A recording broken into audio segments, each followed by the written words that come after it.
আকলের সামনে যদি একটা দেওয়াল বিবেচনা করি, নফস হচ্ছে আকলের দেয়াল। আল্লাহ তাআলা নবী আলাইহিমুসসালামকে দুনিয়াতে পাঠিয়ে উম্মতের সামনে দাওয়াত দেওয়ার আগে তাদের নফসকে পরিপূর্ণভাবে শান্ত রাখার জন্য কিছু টেকনিক, কিছু পথ ও পন্থা পদ্ধতি শিখিয়ে দিয়েছেন। গরুর গলায় যে রশিটা বাঁধা থাকে এটাই হচ্ছে আকল, এবং সেই রশিটা যে খুঁটির সাথে বাঁধা থাকে সেই খুঁটিটাই হচ্ছে শরীয়ত। সার্বজনীনভাবে সমস্ত নবীদের কাজকে দুই ভাগে ভাগ করা যায়, সমস্ত নবীদের আলোচনাকে দুই ভাগে ভাগ করা যায়। যে আমি তোমাদেরকে যে দাওয়াত দিচ্ছি সেটা দৃঢ় ইয়াকিন সহকারে দিচ্ছি, সেটার উপরে আমি নিজে যেমন আছি, আমাকে যারা অনুসরণ করে তারাও এটার উপরে সঠিকভাবে আছে। নবী আলাইহিস সালাম কি বলছেন, যে যদি আমার এক হাতে চাঁদ এবং আর এক হাতে সূর্য এনে দেওয়া হয় তবুও আমি ওই দাওয়াত থেকে পিছিয়ে যাব না যে দাওয়াত আমি তোমাদেরকে দিচ্ছি। আমাদের কাছে টাকা পয়সা না থাকতো তাহলে এই যে রাজা বাদশারা আমাদেরকে টিস্যু পেপারের মতো ব্যবহার করতো, রুমালের মতো ব্যবহার করতো, তার মানে কি আমাদেরকে লোভ দেখাইতো। দুনিয়াবি স্বার্থ থাকলে কি হয়ে যায়, দাওয়াত বাধাগ্রস্ত হয়ে যায়, তখন হক কথা মুখ দিয়ে সহজে বের হয় না। লা ইলাহা ইল্লা আনা ফাবুদুন, আমি ছাড়া কোনো ইলাহ তোমাদের নাই, আমি ছাড়া তোমাদের কোনো রব নাই, আমি ছাড়া তোমাদের কোনো মালিক নাই, আমি ছাড়া তোমাদের কোনো স্রষ্টা নাই, তোমরা আমার ইবাদত করো। পাপাচারী গুনাহগার ব্যক্তি এই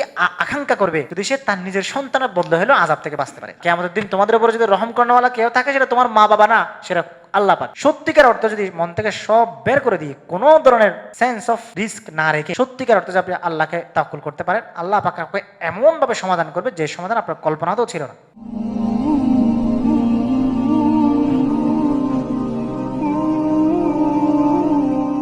আদ-দাওয়াতুত তাতবিকিয়া, এটাকে বুঝাই বলি। বিষয়টা হচ্ছে আমি যখন ফিল্ডে দাওয়াতি কাজ করতে নামবো, নবী আলাইহিস সালামের দাওয়াতি পদ্ধতিটা কেমন ছিল। নবী আলাইহিস সালামকেও তো আল্লাহ তাআলা দাওয়াতের জন্যই দুনিয়াতে পাঠিয়েছেন। তাদেরকে নবী বানানো, দুনিয়াতে প্রেরণ করা, তাদের কাছে ওহী নাজিল করার উদ্দেশ্য কি ছিল, মানুষকে দাওয়াত দেওয়া, তাই না? তো তারা ঠিক কোন পন্থা পদ্ধতিতে তারা দাওয়াতি কাজটা করতেন, এটাই হচ্ছে আলোচনা। আমরা যখন নবী আলাইহিস সালামের জীবন নিয়ে আলোচনা করি এবং তাদের দাওয়াত নিয়ে আলোচনা করি, তখন সে আলোচনা সাধারণত দুই ভাগে ভাগ করা যায়। এক ভাগ হচ্ছে নবীদের ঘটনা আমরা বলি, নবীদের ঘটনা বলি, তাদের জীবন, তারা কেমন ছিলেন সেগুলো নিয়ে বলি। আর একটা ভাগ যেটা, সেটা হচ্ছে সার্বজনীনভাবে, সার্বিকভাবে দাওয়াতে কেমন ছিল। তো সেটাই আমাদের আজকে বিষয়। তাহলে আমরা শুরু করি, সবাই তাহলে নোট করবে। বিসমিল্লাহির রহমানির রহিম, আলহামদুলিল্লাহি রাব্বিল আলামিন ওয়াল আকিবাতু লিল মুত্তাকিন ওয়াস সালাতু ওয়াস সালামু আলা আশরাফিল আমবিয়াই ওয়াল মুরসালিন মুহাম্মাদিন ওয়া আলা আলিহি ওয়া আসহাবিহি আজমাইন। সুবহানাকা লা ইলমা লানা ইল্লা মা আল্লামতানা ইন্নাকা আনতাল আলিমুল হাকিম। রব্বি ইশরাহ লি সাদরি ওয়া ইয়াসসির লি আমরি ওয়াহলুল উকদাতাম মিন লিসানি ইয়াফকাহু কওলি। قال تعالى يا قوم أرأيت إن كنت على بينة من ربي وقال تعالى قل هذه سبيلي أدعو إلى الله على بصيرة أنا ومن اتبعني صدق الله العظيم. আলহামদুলিল্লাহ, আল্লাহ তাআলার দরবারে লাখো কোটি শুকরিয়া। আল্লাহ তাআলা আমাদেরকে আজকের দাওয়াতি প্রশিক্ষণ কোর্সের আজকের দরসে উপস্থিত হওয়ার এবং ইলম আহরণের সুযোগ দান করেছেন, তৌফিক দান করেছেন। এজন্য আমরা অন্তর থেকে শুকরিয়া আদায় করি আলহামদুলিল্লাহ। তো আমাদের এই 15 দিন ব্যাপী কোর্সের বিষয়বস্তুগুলো ইতিমধ্যে আমাদের জানা আছে, যে আমরা কী কী বিষয় নিয়ে আলোচনা করব, কী কী বিষয় নিয়ে কথা বলবো। তো এই বিষয়বস্তুগুলোর মধ্যে একটা গুরুত্বপূর্ণ বিষয় হচ্ছে আমরা দাওয়াত যখন দিতে যাব, দাওয়াতি পন্থা ও পদ্ধতিগুলো কেমন হবে সে সম্পর্কে বিস্তারিত ধারণা রাখা। কারণ অনেক সময় বিস্তারিত ধারণা না থাকার কারণে মাদউ ভুল দাওয়াত পায়, অথবা আমরা দাওয়াতটা সঠিকভাবে উপস্থাপন করতে না জানার কারণে তখন হিতে বিপরীত হয়ে যায়। কারণ মানুষকে আল্লাহ তাআলা দুইটা জিনিস দান করেছেন, একটা হচ্ছে নফস, একটা হচ্ছে আকল। নফস এবং আকল দুইটা জিনিস আল্লাহ তাআলা মানুষকে দান করেছেন। তো নফস সবসময় আগে থাকে, আকল তার পিছনে থাকে। অর্থাৎ আকলের সামনে যদি একটা দেওয়াল বিবেচনা করি, নফস হচ্ছে আকলের দেয়াল। এজন্য আমরা যাকে পছন্দ করি না, যাকে আমাদের ভালো লাগে না, সে ভালো কথা বললেও, হক কথা বললেও সেটা আমরা গ্রহণ করতে পারি না, বা সেটা আমরা শুনি না। কেন শুনি না? কারণ আমার আকলের সামনে, আমার আকলে তার কথাগুলো, তার হক কথাগুলো, তার সত্য কথাগুলো গ্রহণ করার পথে বাধা হয়ে দাঁড়ায় আছে আমার নফস। আর আমার সে নফস তাকে গ্রহণ করতে পারে নাই বলেই তার হকগুলাকে আমরা গ্রহণ করতে পারি না। এজন্যই আল্লাহ তাআলা নবী আলাইহিস সালামকে দুনিয়াতে পাঠিয়ে উম্মতের সামনে দাওয়াত দেওয়ার আগে তাদের নফসকে পরিপূর্ণভাবে শান্ত রাখার জন্য কিছু টেকনিক, কিছু পথ পন্থা পদ্ধতি শিখিয়ে দিয়েছেন। এমনকি যেন মাদউর কাছে ভালো লাগে এবং মাদউর নফসের দরজা সবসময় খোলা থাকে আকল পর্যন্ত পৌঁছার জন্য।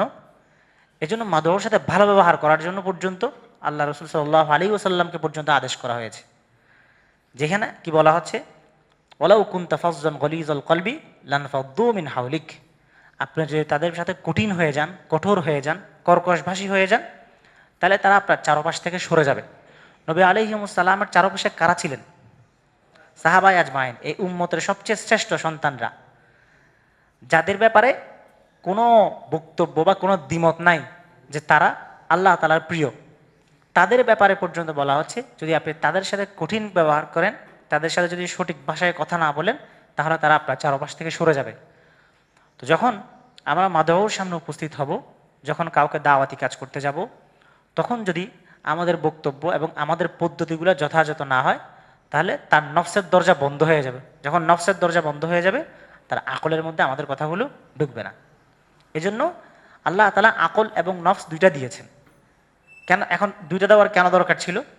দুইটা দেওয়ার দরকার ছিল যেন একটাকে দিয়ে আল্লাহ পাক অন্যটার লাগাম টেনে ধরতে পারেন। আল্লাহ পাক নফসের লাগাম যেন আকল দিয়ে টেনে ধরতে পারেন, আর আকলের জন্য মানদণ্ড স্থাপন করে দিয়েছেন শরীয়তকে। শরীয়ত আকলের মানদণ্ড, ঠিক আছে? আর আকল হলো নফসের রশি। অর্থাৎ একটা গরুর মতো যদি আমরা বিবেচনা করি, একটা গরুকে কল্পনা করলে গরুর গলায় যে রশিটা বাঁধা থাকে, এটাই হচ্ছে আকল, এবং সেই রশিটা যে খুঁটির সাথে বাঁধা থাকে, সেই খুঁটিটাই হচ্ছে শরীয়ত। যখন গলায় রশি আছে কিন্তু কি নাই? শরীয়ত নাই, লাঠি থাকবে না, বাঁধা থাকবে না, তখন গরু নিজেকে বাঁধা মনে করলেও সে আসলে কি না? বাঁধা না। ঠিক আছে? অনেক সময় দেখা যায় দীর্ঘদিন প্রশিক্ষণের কারণে বা দীর্ঘদিন পালার কারণে গলায় রশি বাঁধা থাকলে গরু মনে করে সে আটকে আছে। সে কি আসলে আটকে আছে? সে আটকে না। সে চাইলে যে কোনো মুহূর্তে যা খুশি তা করতে পারে। এজন্য আল্লাহ পাক আকল এবং নফসকে সমন্বিত রূপ দিয়েছেন, যেন মানুষ যে কোনো কথা বোঝার ক্ষেত্রে এই দুইটার সহযোগিতা নিতে পারে। তো একইভাবে নবী আলাইহিমুসসালামকে, যেটা শুরুতে বলছিলাম, যে সার্বজনীনভাবে সমস্ত নবীদের কাজকে দুই ভাগে ভাগ করা যায়, সমস্ত নবীদের আলোচনাকে দুই ভাগে ভাগ করা যায়। প্রথম ভাগ হচ্ছে তাদের জীবনের ঘটনাগুলো, ব্যক্তিগত ঘটনাগুলো। হুদ আলাইহিস সালামের আলাদা জীবন, শোয়াইব আলাইহিস সালামের আলাদা জীবন, লূত আলাইহিস সালামের আলাদা জীবন। প্রত্যেকের উম্মতের আলাদা আলাদা সমস্যা ছিল, সেই সমস্যাগুলোকে তারা আলাদা আলাদা সমাধান করেছেন। কিন্তু সমস্ত নবী আলাইহিমুসসালামের সার্বজনীন এবং মৌলিক একটা একক দাওয়াত ছিল। সেই একক দাওয়াতগুলোর পন্থা পদ্ধতিগুলো যদি আমরা ভাগ করি, তাহলে আমি মোটামুটি 10টা পন্থা আপনাদের জন্য আজকে আলোচনা করব, যে 10টা পদ্ধতি আছে, ঠিক আছে, যেগুলো একজন দায়ের ভিতরে থাকতেই হবে। দায়ের ভিতরে সেই বৈশিষ্ট্যগুলো থাকতেই হবে যদি সে এই দাওয়াতকে, তাবলীগ যেমন বলে নবীওয়ালা কাজ, তো নবীওয়ালা কাজকে নবীওয়ালা কাজের মতো করতে হলে এই 10টা বৈশিষ্ট্য অবশ্যই অবশ্যই গুরুত্বপূর্ণ। এই 10টা বৈশিষ্ট্য না থাকলে তার দাওয়াত কি হবে না? ফলপ্রসূ হবে না। প্রথম বৈশিষ্ট্য কি? প্রথম বৈশিষ্ট্য হচ্ছে বাসিরত। ঠিক আছে? যে বাসিরতের ব্যাপারে আল্লাহ তাআলা পবিত্র কোরআনের মধ্যে বলেছেন, সে প্রসিদ্ধ এবং সবার কাছে পরিচিত আয়াত, কুল হাদিহি সাবিলি আদউ ইলাল্লাহ আলা বাসিরাতিন আনা ওয়া মান ইত্তাবা'আনি। যে হে নবী আপনি বলুন, কুল হাদিহি সাবিলি আদউ ইলাল্লাহ, এটাই হচ্ছে সেই রাস্তা, যে রাস্তা দিয়ে আমি তোমাদেরকে ডাকি, আল্লাহর কাছে ডাকি, আল্লাহর দিকে দাওয়াত দেই, এবং সে অবশ্যই বাসিরত সহকারে। বাসিরত শব্দের অর্থ কি? বাসিরত শব্দের সাধারণ আমরা যদি বাংলা অর্থ করি, সাধারণত বাংলা ভাষায় এই যে 21 ফেব্রুয়ারি গেল, বাংলা ভাষা নিয়ে কত মানুষের কি হয়ে গেল, মানে খুব নাচানাচি চললো, খুব মানে বাংলা ভাষার গর্বে তারা সব শব্দ বাদ দিয়ে ফেলতেছে, আরবি ভাষা থেকে যা শব্দ ঢুকছে। অথচ বাংলা ভাষা হচ্ছে একটা দরিদ্র ভাষা, একদম রিয়েলিটি এটাই। বাংলা ভাষার মধ্যে সহজে অনুভব করানোর মতো বা বুঝিয়ে বলার মতো শব্দ ভাণ্ডার খুবই কম, অনেক লম্বা চওড়া কথা বলতে হয়। আর আরবি ভাষার মধ্যে একটা শব্দ যথেষ্ট বোঝানোর জন্য। ঠিক আছে? তো বাসিরা, বাসিরা মানে কি? যদি বাংলা অনুবাদ করি, বাসিরা শব্দের অর্থ আমরা জানি অন্তর্দৃষ্টি, সূক্ষ্ম দৃষ্টি, এগুলো কিন্তু বাসিরা বলে। কিন্তু আরবির মধ্যে যে বাসিরা বলতে যে বাসিরা বোঝানো হচ্ছে, সে বাসিরা হচ্ছে তামিজ করতে পারা, পার্থক্য করতে পারা। অর্থাৎ কোনো একটা তত্ত্ব শোনার পরে সেই তত্ত্বকে যথাযথভাবে বাছ বিচার করে সঠিক অনুধাবনটা ধারণ করতে পারাটাকেই বলা হয় বাসিরত। এই জন্যই বলা হয়েছে কি, কুল হাদিহি সাবিলি আদউ ইলাল্লাহ আলা বাসিরাতিন আনা ওয়া মান ইত্তাবা'আনি ওয়া সুবহানাল্লাহি ওয়া মা আনা মিনাল মুশরিকিন। তো একজন দাঈ বা নবী আলাইহিমুস সালামের ক্ষেত্রে বাসিরতের কথা কেন বলা হচ্ছে? কারণ এইখানে বাসিরতটা হবে ওইটা, আমি যে দাওয়াত দিচ্ছি সেই দাওয়াতের ব্যাপারে আমার নিজের আগে দৃঢ় ইয়াকিন থাকা, আমি নিজে আগে সেটার উপরে পরিপূর্ণভাবে প্রতিষ্ঠিত থাকা।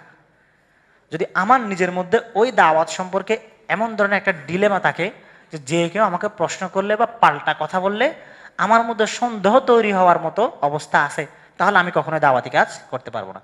নবী আলাইহিস সালামকে জন্য আল্লাহ পাক বলাচ্ছেন যে আপনি বলেন আমি তোমাদেরকে যে পথের দিকে ডাকতেছি সেই পথের ব্যাপারে আমি নিজে ইয়াকিন রাখি, সেই পথ যে সঠিক, সেই পথ যে সত্য, সেই পথ যে কখনোই কি হবে না, এই সরবে না, এবং সেই পথ থেকে আমি নিজেও কখনো বিচ্যুত হব না এবং আমার বক্তব্য পরিবর্তন হবে না, এই ব্যাপারে আমি তোমাদেরকে গ্যারান্টি ওয়ারেন্টি দুইটাই দিচ্ছি। এটাকে বলা হয় বাসিরত। ঠিক আছে। সাইয়্যিদুনা মূসা আলাইহিস সালাতু ওয়াস সালামের ঘটনাগুলোকে আল্লাহ পাক কোরআনের মধ্যে বারবার নিয়ে আসছেন, এবং সেই ঘটনাগুলো মধ্যে আল্লাহ পাক একটা অন্তর্নিহিত শিক্ষা আমাদেরকে দিয়েছেন। কোরআনের প্রত্যেক, আমি এখানে আমার যারা আমার সাথে দার্স করছেন আল কোরআন দার্স, আমি প্রায় বলি যে কোরআনের প্রত্যেকটা শব্দগুলো এমনভাবে আল্লাহ তাআলা স্থাপন করছেন যে শব্দগুলোর ব্যাপারে খোদ আল্লাহর জাতের এত বেশি দৃঢ় ইয়াকিন এবং এত বেশি দৃঢ়তা আছে যে বান্দা সেখানে কোনো ধরনের সন্দেহ করার মতো জায়গায় আল্লাহ পাক রাখেন নাই। মূসা আলাইহিস সালামের সাথে ফিরআউনের ঘটনাগুলোকে দেখেন। মূসা আলাইহিস সালাম ফিরআউনের কাছে দাওয়াত নিয়ে গেছে। দাওয়াত নিয়ে যাওয়ার পরে ফিরআউন মূসা আলাইহিস সালামকে যে প্রশ্নগুলো করছে, তাদের মধ্যে যে কথাগুলো হয়েছে, সেই কথাগুলো আল্লাহ পাক কোরআনের মধ্যে নিয়ে আসছেন। ধরেন দীর্ঘ দাওয়াতি জীবনে তো অনেক কথা হয়েছে, সবগুলো কথা তো আর কোরআনের মধ্যে উঠে আসে নাই, কিন্তু কিছু কথা উঠে আসছে যেগুলো আল্লাহ পাক আমাদের সামনে নিয়ে আসছেন। কেন নিয়ে আসছেন? এই বাসিরত জিনিসটাকে বোঝানোর জন্য। যদিও ওখানে বাসিরত শব্দটা উল্লেখ নাই, কিন্তু কথাগুলো আয়াতগুলো পড়লে, আয়াতগুলো তাদাব্বুর করলে জিনিসটা পরিষ্কার হয়। যেমন ফিরআউন মূসা আলাইহিস সালাম একটা গুরুত্বপূর্ণ প্রশ্ন করছিল যখন দাওয়াত দিছেন, তখন উভয়ের মধ্যে যখন অনেক কথাবার্তা হচ্ছিল, তখন ফিরআউন একটা প্রশ্ন করছে, ওমা রব্বুল আলামিন, তুমি যে আমাদেরকে রব্বুল আলামিনের দাওয়াত দিচ্ছ, এ রব্বুল আলামিনটা কে? এটা এমন একটা প্রশ্ন, আপনাকে যদি বলা হয় যে তুমি যে বলে না যে তোমরা যে বাংলাদেশে খেলাফত চাও, তোমরা যে বাংলাদেশে ইসলামী শাসন ব্যবস্থা চাও, কি চাও, সেটার ধারণা কি, কনসেপ্ট কি? বেশিরভাগকে এই প্রশ্ন করার পরে আটকে যায় এবং পরিষ্কারভাবে বুঝাতে পারে না যে আমি আসলে কি চাচ্ছি। আপনি যখন পরিষ্কারভাবে কাউকে বুঝাতে পারবেন না যে আপনি কি চাচ্ছেন, তখন তো আপনাকে একটা মেয়ে বিয়েও দিবে না। দিবে? দিবে না। কেন দিবে না? কারণ আপনি কিভাবে তাকে রাখবেন, পালবেন, খাওয়াবেন, ওই সম্পর্কে আপনি তাকে স্পষ্ট ধারণা দিতে পারতেছেন না। তো সে কিভাবে আপনার উপরে বিশ্বাস রাখবে যে আপনি তাকে সুখে রাখবেন? তো এরকম যে আগে পরিষ্কারভাবে নিজের ধারণা থাকতে হবে, ইয়াকিন থাকতে হবে। তো ফেরাউন নিজের বড়ত্বের ব্যাপারে বলতো না যে আনা রব্বুকুমুল আলা, আমি তোমাদের সবচেয়ে বড় রব, আমি সবকিছু তৈরি করছি, সৃষ্টি করছি, এগুলো তো ফেরাউন বলতোই। কিন্তু ফেরাউন এই ব্যাপারে কি নিজে আশ্বস্ত ছিল? ফেরাউন নিজে আশ্বস্ত ছিল না। এজন্য ফেরাউনের কাছে যখন মুসা আলাইহিস সালাম দাওয়াত নিয়ে গেছেন, তখন সে বলছে ক্বালা ওয়া মা রব্বুল আলামিন, রব্বুল আলামিন কে? তখন তিনি পরিচয় দিয়েছেন, রব্বুস সামাওয়াতি ওয়াল আরদি ওয়া মা বাইনাহুমা ইন কুনতুম মুকিনিন। রব্বুল আলামিন হচ্ছে ওই জাত যিনি আসমান এবং জমিন সবগুলোকে সৃষ্টি করছেন, যদি তোমরা ইয়াকিন রেখে থাকো। কারণ তোমরা তো বিশ্বাস করো না। আবার যদি তোমাদের বিশ্বাস যদি থাকে, তাহলে আসমান এবং জমিনের রব হচ্ছেন রব্বুল আলামিন। এরপরে ফেরাউন কি করছে? ফেরাউন এরপরে তার আশেপাশে সবাই তো তার চামচা, সবাই তো তার সভাসদ বসা আছে, এবং যারা বসা আছে তারা সে যাই বলতো, সে যদি আবর্জনাকে মিষ্টি বলতো, সেটাও তারা বিনা বাক্য বয়ে হ্যাঁ বলতো। এই টাইপের মানুষ তার আশেপাশে সবাই বসা, এবং তারা তার উপরে কোনো কথা বলার মতো কি নাই, সাহসও রাখে না। সেই মানুষগুলাকেও মুসা আলাইহিস সালামের পক্ষ থেকে এই উত্তর আসার পরে ফেরাউন কি বলতেছিল, আশেপাশে তাকায়, আলা তাসতামিউন, তোমরা শুনতে পাচ্ছ না ও কি বলতেছে? সে কি তাদের কাছ থেকে কনফার্মেশন নিচ্ছে যে ও সত্য বলতেছে কিনা মিথ্যা বলতেছে? মুসা আলাইহিস সালাম সত্য বলছে নাকি মিথ্যা বলছে, এ ব্যাপারে কি সে তাদের কাছ থেকে কনফার্মেশন নিচ্ছে? তার কি কনফার্মেশন দরকার আছে তাদের কাছ থেকে? কারণ সে তো ওই রাজা, যে রাজা তাদেরকে বিনা বাক্য বেয়ে কতল করতে পারে, এবং যারা তার সুরে সুর মিলায়, ওদেরকে জিজ্ঞাসা করার দরকার আছে? দরকার নাই। তারপর জিজ্ঞাসা করতেছে কেন? আল্লাহ পাক সেটা আমাদেরকে কেন বুঝাচ্ছেন? দেখো, সে তার নিজের দাবির ব্যাপারে সে নিজে কিনা আশ্বস্ত ছিল না। আল্লাহ তাসতামিউন, তোমরা শুনতে পাচ্ছ না? সবাই চুপচাপ বসে আছে, কেউ তো কিছু বলতেছে না। এরপর মুসা আলাইহিস সালাম আরো যখন বললেন আল্লাহ তাআলা হচ্ছেন ওই জাত যে জাত আসমান এবং জমিনকে সৃষ্টি করছেন, জীবন মৃত্যু সৃষ্টি করছেন, এগুলো যখন বলতেছে, তখন ফেরাউন কোনো উত্তর দিতে না পারে শেষে কি বলছিল, ইন্না হাদা লাসাহিরুন আলিম, ও অনেক বড় জাদুকর, ইউরিদু আন ইউখরিজাকুম মিন আরদিকুম বিসিহরিহি ফামাযা তা'মুরুন, সে তোমাদেরকে তার জাদু দিয়ে তোমাদের দেশ থেকে তোমাদেরকে বের করে দিতে চাচ্ছে, তোমাদের মাশওয়ারা কি, তোমরা কি বলো? সে কি তাদের কাছে মাশওয়ারা নিচ্ছে? না, সে নিজের দাবির ব্যাপারে আশ্বস্ত না, সে নিজের সন্দেহটাই তাদেরকে বুঝাচ্ছে। তো কোনো মানুষের বক্তব্য যখন দুর্বল হয় তখন ওইটা এমন হয়। আর বিপরীতে আল্লাহ পাক নবী আলাইহিস সালামকে যে দাওয়াত দিয়েছিলেন, যে ওহী দিয়েছিলেন, সেই ওহির ব্যাপারে এত দৃঢ়তা ছিল যে তারা বক্তব্যের মধ্যে বলে দিচ্ছেন, কুল হাদিহি সাবিলি আদউ ইলাল্লাহ আলা বাসীরাতিন আনা ওয়া মান ইত্তাবা'আনি ওয়া সুবহানাল্লাহি ওয়া মা আনা মিনাল মুশরিকিন। যে আমি তোমাদেরকে যে দাওয়াত দিচ্ছি সেটা দৃঢ় ইয়াকিন সহকারে দিচ্ছি, সেটার উপরে আমি নিজে যেমন আছি, আমাকে যারা অনুসরণ করে তারাও ওইটার উপরে সঠিকভাবে আছে। তোমাদেরকে জিজ্ঞাসা করা লাগতেছে ও সত্য বলতেছে না মিথ্যা বলতেছে। এবং ওয়া সুবহানাল্লাহি ওয়া মা আনা মিনাল মুশরিকিন, আর আমি মুশরিকদের অন্তর্ভুক্ত না। ইব্রাহিম আলাইহিস সালামের ঘটনা আছে, সূরা আনআমের মধ্যে আসবে কালকে। ইব্রাহিম আলাইহিস সালাতু ওয়াস সালামকে তার কাফের সম্প্রদায়, তার কাফের গোষ্ঠী ভয় লাগাচ্ছে যে তুমি যে এদের ব্যাপারে উল্টাপাল্টা কথা বলো, এরা যদি তোমাকে গজব দেয়, এরা যদি তোমাকে ধ্বংস করে দেয়, তাহলে তুমি কি করবা? তোমার কি ভয় লাগে না? কারা বলতেছে? কাফেররা ইব্রাহিম আলাইহিস সালামকে বলতেছে। কেন? ইব্রাহিম আলাইহিস সালাম তাদের মূর্তির বিরুদ্ধে বলেন তাই। ইব্রাহিম আলাইহিস সালাম কি বলছেন? ওয়া কাইফা আখাফু মা আশরাকতুম ওয়ালা তাখাফুনা আন্নাকুম আশরাকতুম বিল্লাহি মা লাম ইউনাজ্জিল বিহি আলাইকুম সুলতানা ওয়া কাইফা আখাফু মা আশরাকতুম, আমি কিভাবে তোমরা যাদেরকে শরীক করো তাদেরকে ভয় পাবো? ওয়ালা তাখাফুনা আন্নাকুম আশরাকতুম বিল্লাহ, অথচ তোমরা আল্লাহর সাথে শরীক করতেছো, ওইটাকে ভয় পাচ্ছ না। তোমরা আশা করতেছো কি যে আমি এইটা ভয় পাবো যে তোমাদের মূর্তিদেরকে নিয়ে, তোমাদের শরীকদেরকে নিয়ে আমি বক্তব্য দেই, তাদের খণ্ডন করি, এই নিয়ে তোমরা আমার ব্যাপারে ভয় পাচ্ছ, অথচ তোমরা এটা ভয় পাও না যে তোমরা খোদ আল্লাহর সাথে শিরিক করতেছো। মা লা মিনাজ্জিল বিহি আলাইকুম সুলতানা, অথচ তোমাদের কাছে কোনো দলিলই নাই। আমার কাছে তো অ্যাটলিস্ট আমি যা বলতেছি এগুলো দলিল আছে, দলিল সহকারে বলতেছি তোমাদেরকে। বাসিরত মানে দলিল সহকারে বলা, আমার তো দলিল আছে, তোমার কোনো দলিল নাই, তোমাদের কোনো বক্তব্য নাই, অথচ তোমরা আমাকে ভয় দেখাচ্ছ যে আমি এদের বিরুদ্ধে কথা বলে আমি হালাক হয়ে যাব, অথচ তোমরা যার সাথে শরীক করতেছো তাকে ভয় পাচ্ছ না। ফাইয়ুল ফারিকাইন আহাক্কু বিল আমন, তাহলে সবচেয়ে সেফ জোনে কোন দল সেফ জোনে বেশি আছে, কোন দল বেশি নিরাপদ? ঠিক আছে, তো ইব্রাহিম আলাইহিস সালাম তাদেরকে এই প্রশ্ন ছুড়ে দিয়েছেন, ফাইয়ুল ফারিকাইন আহাক্কু বিল আমন, কোন দল সবচেয়ে বেশি নিরাপদ আছে, তোমরা না আমি? ঠিক আছে, তাহলে প্রথমটা কি? বাসিরত থাকা। আচ্ছা, তো বাসিরতের ব্যাপারে কিছু আয়াত আছে যেগুলা আল্লাহ পাক নবী আলাইহিস সালামকে দিয়ে তার জাতিগোষ্ঠীর উদ্দেশ্যে বলেছিলেন। ক্বালা ইন্নী আলা বাইয়িনাতিম মির রাব্বি, আমি আমার রবের পক্ষ থেকে প্রাপ্ত প্রমাণাদির উপর অধিষ্ঠিত আছি। ক্বালা ইয়া কওমি আরাআইতুম ইন কুনতু আলা বাইয়িনাতিম মির রাব্বি ওয়া আতানি মিনহু রাহমাতান ফামান ইয়ানসুরুনি মিনাল্লাহি ইন আসাইতু, যে আমি আমার রবের পক্ষ থেকে প্রাপ্ত দলিলের উপর আছি, প্রমাণের উপর আছি। ওয়া আতানি মিনহু রাহমা, তার পক্ষ থেকে আমার কাছে রহমতও এসেছে। ফামান ইয়ানসুরুনি মিনাল্লাহি ইন আসাইতু, আমি যদি এর পরও আমি আমার রবের নাফরমানি করি তাহলে আমাকে বাঁচাবে কে? কে আছে আমাকে সাহায্য করনেওয়ালা জাত? কেউ নাই আর।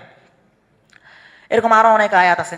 এবং দেখেন আল্লাহ পাক কি বলছেন, এটা যে দৃঢ়, আমি যে বিশ্বাসটা নিয়ে আপনার সামনে দাওয়াত দিচ্ছি, সেই বিশ্বাসের উপর যে খোদ আমি ঈমান রাখি, এটা বোঝানোর জন্য আল্লাহ পাক আগে নবীদের ঈমানের কথা বলছেন। আমানার রাসূলু বিমা উনজিলা ইলাইহি মির রাব্বিহি ওয়াল মুমিনুন, বলছে কে? মুমিনরা পরে ঈমান আনছে, আগে কে ঈমান আনছেন? আগে নবী ঈমান আনছেন। ঠিক আছে, মূসা আলাইহিস সালাতু ওয়াস সালাম যখন আল্লাহর সাথে সাক্ষাৎ প্রার্থী ছিলেন, তিনি যখন আল্লাহকে বলতেছিলেন যে আপনি আমাকে একটু কি দেখান, আপনার ঝলক, আপনার তাজাল্লি, আপনার নূর আমাকে একটু দেখান, তো আল্লাহ তাআলা কি বলছেন যে তুমি কি থাকতে পারবে না, সহ্য করতে পারবে না, সহ্য করা তোমার পক্ষে সম্ভব না। তো মূসা আলাইহিস সালাতু ওয়াস সালাম বললেন যে আল্লাহ আমি তো জানি, ইয়াকিন রাখি, কিন্তু আমার একটু খুব মন চাচ্ছে, আপনি একটু আমাকে দেখা দেন। তখন আল্লাহ পাক কি বলছেন, ফাইন ইস্তাকাররা মাকানাহু ফাসাউফা তারানি, যদি পাহাড় তার আপন জায়গায় স্থির থাকতে পারে তাহলে তুমি আমাকে দেখতে পাবা।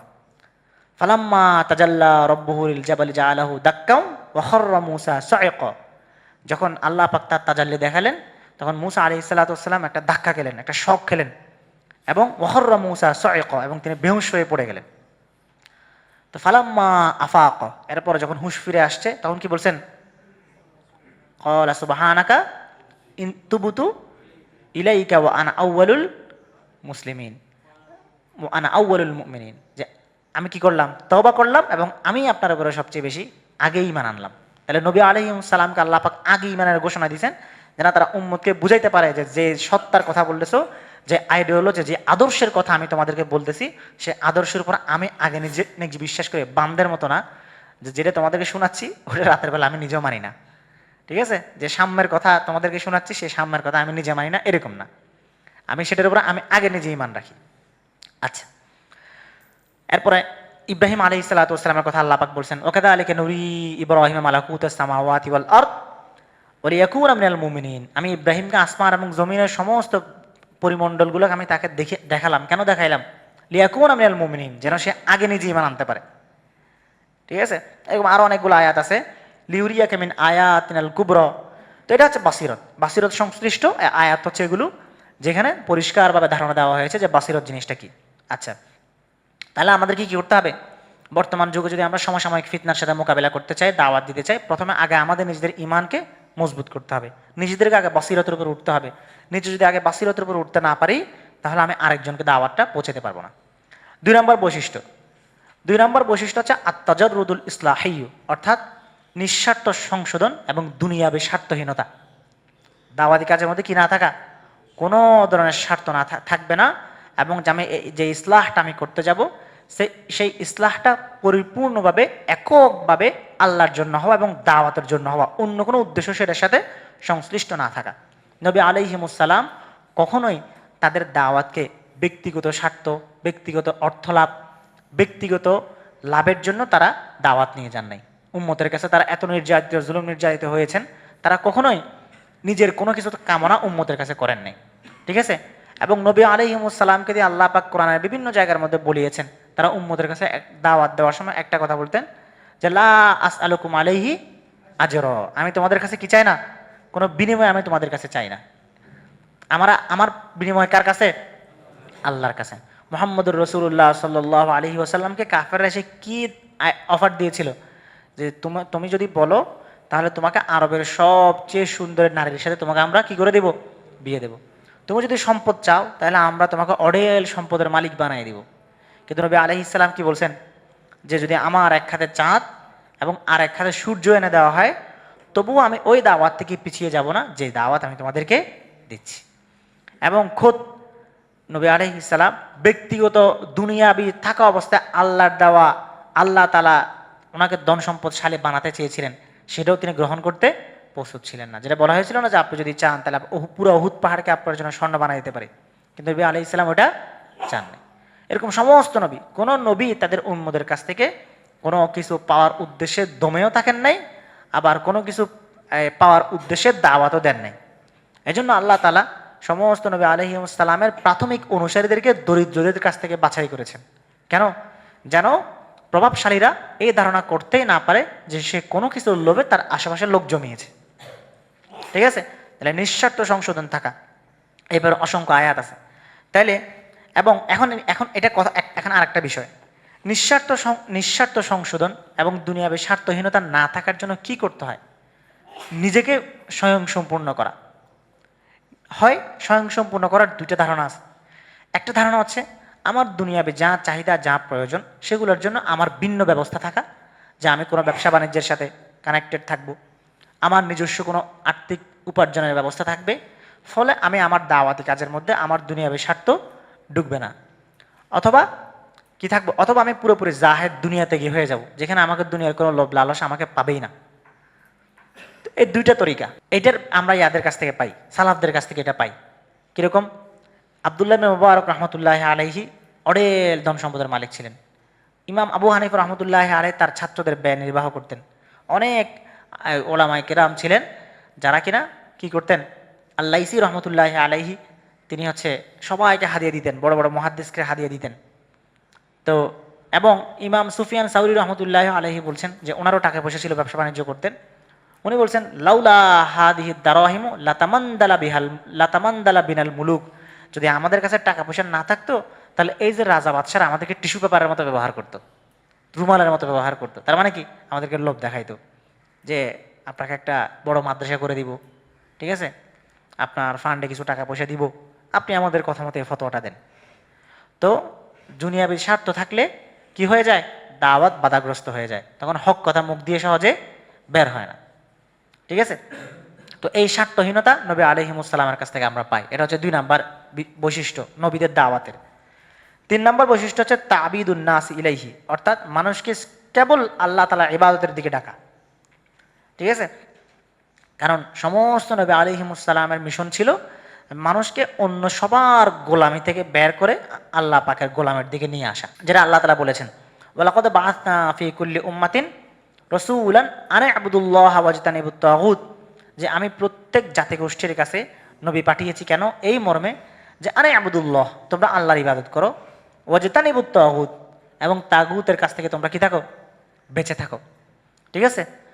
জাফর ইবনে আবি তালিব রাদিয়াল্লাহু তাআলা আনহু হাবশার বাদশার দরবারে গিয়ে কি বলেছিলেন যে আল্লাহু তাআলা লিনুখরিজা মান শাআ মিন ইবাদাতিল আসনাম ইলা ইবাদাতির রহমান। আল্লাহ তাআলা আমাদেরকে বাছাই করেছেন, প্রেরণ করেছেন কেন? যেন আমরা মানুষকে বান্দার বন্দেগী থেকে বের করে মিন ইবাদাতিল ইবাদ ইলা ইবাদাতির রহমান, রহমানের বন্দেগীর দিকে নিয়ে আসতে পারি। এই জন্য আল্লাহ পাক আমাদেরকে পাঠিয়েছেন। তো মানুষকে আল্লাহ পাকের ইবাদতের দিকে, আল্লাহ পাকের বন্দেগীর দিকে ডাকা, এটা হলো নবীদের দাওয়াতের একটা পদ্ধতি।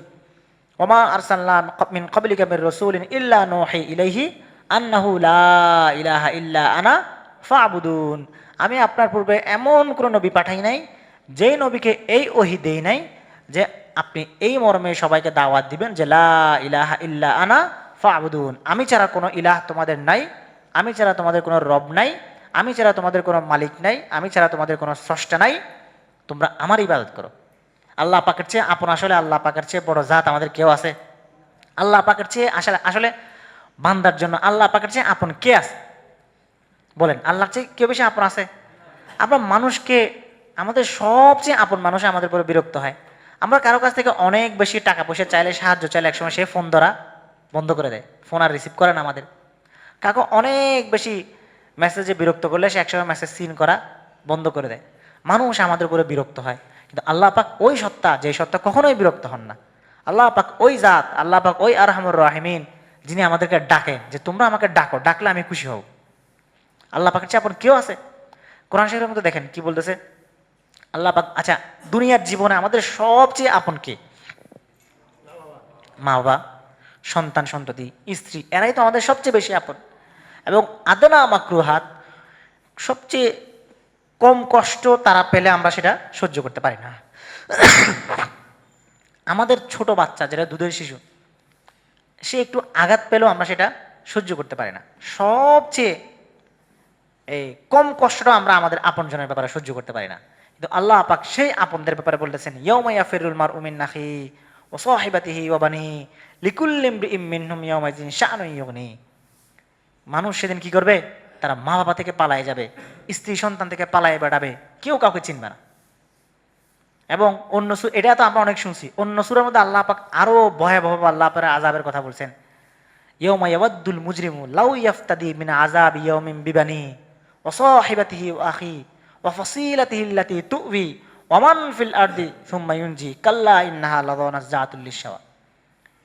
দিন, কিয়ামতের দিনটা হচ্ছে এমন দিন, যে দিনের মধ্যে সবচেয়ে পছন্দের, আল্লাহ পাক সন্তানের কথা আগে আনছেন। কারণ সন্তান অনেক সময় মা বাবাকে ভুলে যায়, যায় না? কষ্ট দেয় মা বাবাকে, তার আর সহ্য হয় না বুড়া বয়সে। অনেক সময় স্ত্রীর সাথে ঝামেলা লাগে, ডিভোর্স হয়ে যায়, তালাক হয়ে যায়, তাকেও এক সময় সহ্য হয় না। কিন্তু পিতা মাতা কখনোই সন্তানের প্রতি কি হয় না, তার মায়া মহাব্বতটা যায় না। যতই সে সন্তানকে অপছন্দ করুক, যতই সে সন্তানকে মারুক, ধরুক, কাটুক, কিন্তু সন্তানের প্রতি মা বাবার যে বুদ্ধ, যে ভালোবাসা, যে মহাব্বত, এটা কোনোদিন যায় না। এই কিছুদিন আগে আমি একটা দর্শের মধ্যে বলছিলাম, আল হাদিসের দর্শে, ভালোবাসা, মায়া, মহাব্বত, মমত্ব, এগুলোর জন্য আরবি ভাষার মধ্যে আলাদা আলাদা শব্দ আছে। হব্বুন, ইশকুন, উদ্দুন। উদ্দুন হচ্ছে ওই জিনিস যে মমত্ববোধটা ফিতরতের ভিতর থেকে আসে, এবং যে মমত্ববোধ তৈরি করার জন্য কোনো আয়োজনের দরকার পড়ে না। একটা নারী এবং একটা পুরুষের মধ্যে ভালোবাসার জন্য অনেক আয়োজনের দরকার পড়ে, অনেক কথা চালাচালি করতে হয়, অনেক আদান প্রদান করতে হয়, তাকে মন জয় করতে হয়। কিন্তু মা এবং সন্তানের, পিতা এবং সন্তানের যে ভালোবাসা, যে মহাব্বত, এটার জন্য কি কোনো এফোর্ট আছে? অথচ সে সারাদিন খালি পায়খানা প্রস্রাবের উপরে আছে, তার কোনো এফোর্ট আছে ভালোবাসা পাওয়ার? নাই, একদম জিরো এফোর্ট, কিন্তু 100% ফিডব্যাক পাচ্ছে। এই যে ভালোবাসাটা, এই ভালোবাসার কোনো তুলনা আছে? আল্লাহ পাক সেটার উদাহরণ দিচ্ছেন, লাউ ইয়াফতাদি মিন আযাবি ইয়াউমিন বিবানি। কিয়ামতের দিন সে যদি পারতো, তাহলে সে আশা করতো, ইয়াওয়াদ্দুল মুজরিমু, পাপাচারী গুনাহগার ব্যক্তি এই আকাঙ্ক্ষা করবে যদি সে তার নিজের সন্তানের বদলে হলেও আযাব থেকে বাঁচতে পারে। ঠিক আছে। সূরা হজের মধ্যে আল্লাহ পাক কিয়ামতের উদাহরণ দিতে কি বলছেন? ইয়াউমা তারা, আছে না, কুল্লু মুরদিআতিন আম্মা আরদাআত ওয়া তাদউ কুল্লু যাতি হামলিন হামলাহা। সেখানেও আল্লাহ পাক সন্তানের উদাহরণ দিচ্ছেন। কিয়ামত হচ্ছে ওই দিন, ইন্না জালজালাতাস সাআতি শাইউন আযীম ইয়াউমা তারাউনাহা তাযহালু কুল্লু মুরদিআতিন আম্মা আরদাআত ওয়াতাদাউ কুল্লু যাতি হামলিন হামলাহা ওয়া তারান নাসা সুকারা ওয়া মা হুম বিসুকারা ওয়ালাকিন্না আযাবাল্লাহি শাদীদ। আল্লাহ পাকের আযাব এত ভয়াবহ হবে কিয়ামতের দিন যে কি হবে, সন্তান মা মানে দুগ্ধপোষ্য স্তন্যদায়ী মা তার সন্তানকে পর্যন্ত কি করে দিবে, ছেড়ে দিবে। গর্ভবতী মায়ের গর্ভপাত হয়ে যাবে, চলে যাবে। কিন্তু আল্লাহ পাক কি বলছেন, ওয়া খাশাআতিল আসওয়াতু লির-রহমান, যে লা তাসমাউ ইল্লা হামসা। কিয়ামতের দিনের মধ্যে সমস্ত শব্দ লির-রহমান, রহমানকে ভয় পাবে। আল্লাহ পাক দেখেন কোরআনে যে বললাম, কোরআনের শব্দগুলো আল্লাহ পাক কিভাবে ব্যবহার করেছেন। এখানে আল্লাহ পাক নিজের কহার, নিজের জাব্বার এই শব্দগুলো ব্যবহার করতে পারতেন, করছেন, করেন নাকি? বলছেন ওয়া খাশাআতিল আসওয়াতু লির-রহমান। সেদিন যে সমস্ত আওয়াজ চুপ থাকবে, সেটা কার জন্য? রহমানের জন্য। অর্থাৎ তিনি ওই জাত, ওই সত্তা যিনি রহম কর্ণওয়ালা। কিয়ামতের দিন তোমাদের উপরে যদি রহম কর্ণওয়ালা কেউ থাকে, সেটা তোমার মা বাবা না, সেটা আল্লাহ পাক। ঠিক আছে, আল্লাহ পাক হচ্ছেন ওই সত্তা। তো আল্লাহ পাকের চেয়ে আপন কেউ আছে? কেউ হইতে পারবে না আল্লাহ পাকের চেয়ে আপন। কেউই কখনোই আল্লাহ পাকের চেয়ে আপন হয় না। হাদিসের মধ্যে অসংখ্য উদাহরণ আছে, কোরআনের মধ্যে অসংখ্য উদাহরণ আছে। আল্লাহ পাকে এই জন্য আল্লাহ পাক, আল্লাহ রাসূল বলছেন ওয়াইদা সাআলতা ফাসআলিল্লাহ ওয়াইদা ইসতাআনতা ফাসতাঈন বিল্লাহ। যদি কোনো কিছু চাইতে হয় তাহলে কার কাছে চাও? আল্লাহর কাছে যাও। যদি সাহায্য লাগে কার কাছে সাহায্য চাও? আল্লাহর কাছে সাহায্য চাও। এক সাহাবী এসে রাসূলুল্লাহকে বলছেন, ইয়া রাসূলুল্লাহ, আজনাবা আব্দুন, একজন কোনো বান্দা গুনাহ করছে, এখন সে কি করবে? আল্লাহ রাসূল বলছেন ইউক্তাব, তার গুনাহটা লেখা হবে। বলছেন সুম্মা ইস্তাগফির। ওই ওই ওই প্রশ্নকারী প্রশ্ন করলেন যে ইস্তাগফির, এরপর সে তওবা করছে, ইস্তেগফার করছে। তা আল্লাহ রাসূল বলছেন ইউতাবু আলাইহি। অন্য কোনো কিছু বলেন না, আগে পরে কোনো শর্ত নাই। ইউতাবু আলাইহি, তার তওবা কবুল করা হবে, তাকে মাফ করে দেওয়া হবে। এখানে শেষ না, সুবহানাল্লাহ, আরো পরে বলতে পারবেন। এখানে শেষ না, আর অনেক কিছু বাকি আছে। এরপর ওই সাহাবী আবার বলছেন সুম্মা ইউজনিব, সে আবারও গুনাহ করছে। আল্লাহ রাসূল বলছেন সুম্মা ইউক্তাব, তার গুনাহ আবার লেখা হবে। এরপর বলছেন সুম্মা ইস্তাগফির, সে আবার তওবা করছে, আবার ইস্তেগফার করছে। আল্লাহ রাসূল বলছেন সুম্মা ইউতাবু ওয়া ইউসাবু আলা তাওবাতিহি, তার তওবা কবুল করা হবে, তার তওবার উপর তাকে সওয়াবও দেওয়া হবে। এরপর আবার সে প্রশ্ন করছে যে সুম্মা ইউজনিব, আবার সে গুনাহ করছে।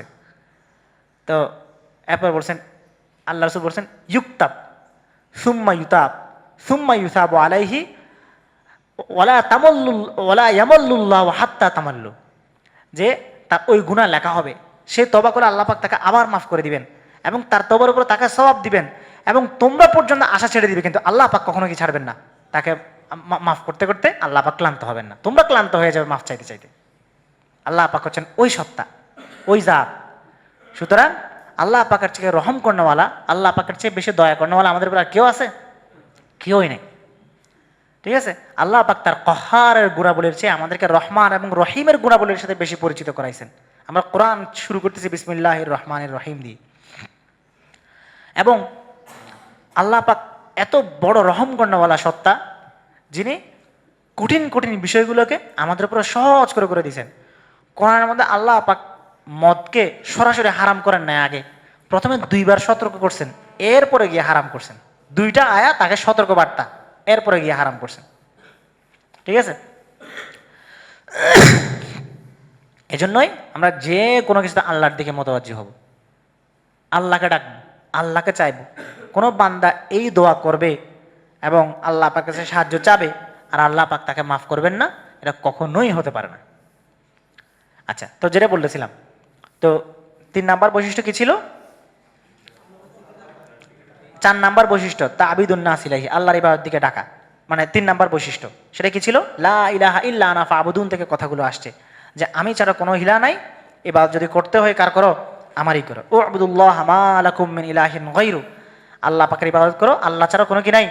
রব নাই, আল্লাহ ছাড়া আর কেউ ইবাদত করার উপযুক্ত কেউ নাই। ঠিক আছে, আচ্ছা, তাহলে এখন এখান থেকে আমরা শিক্ষাটা কি পাই?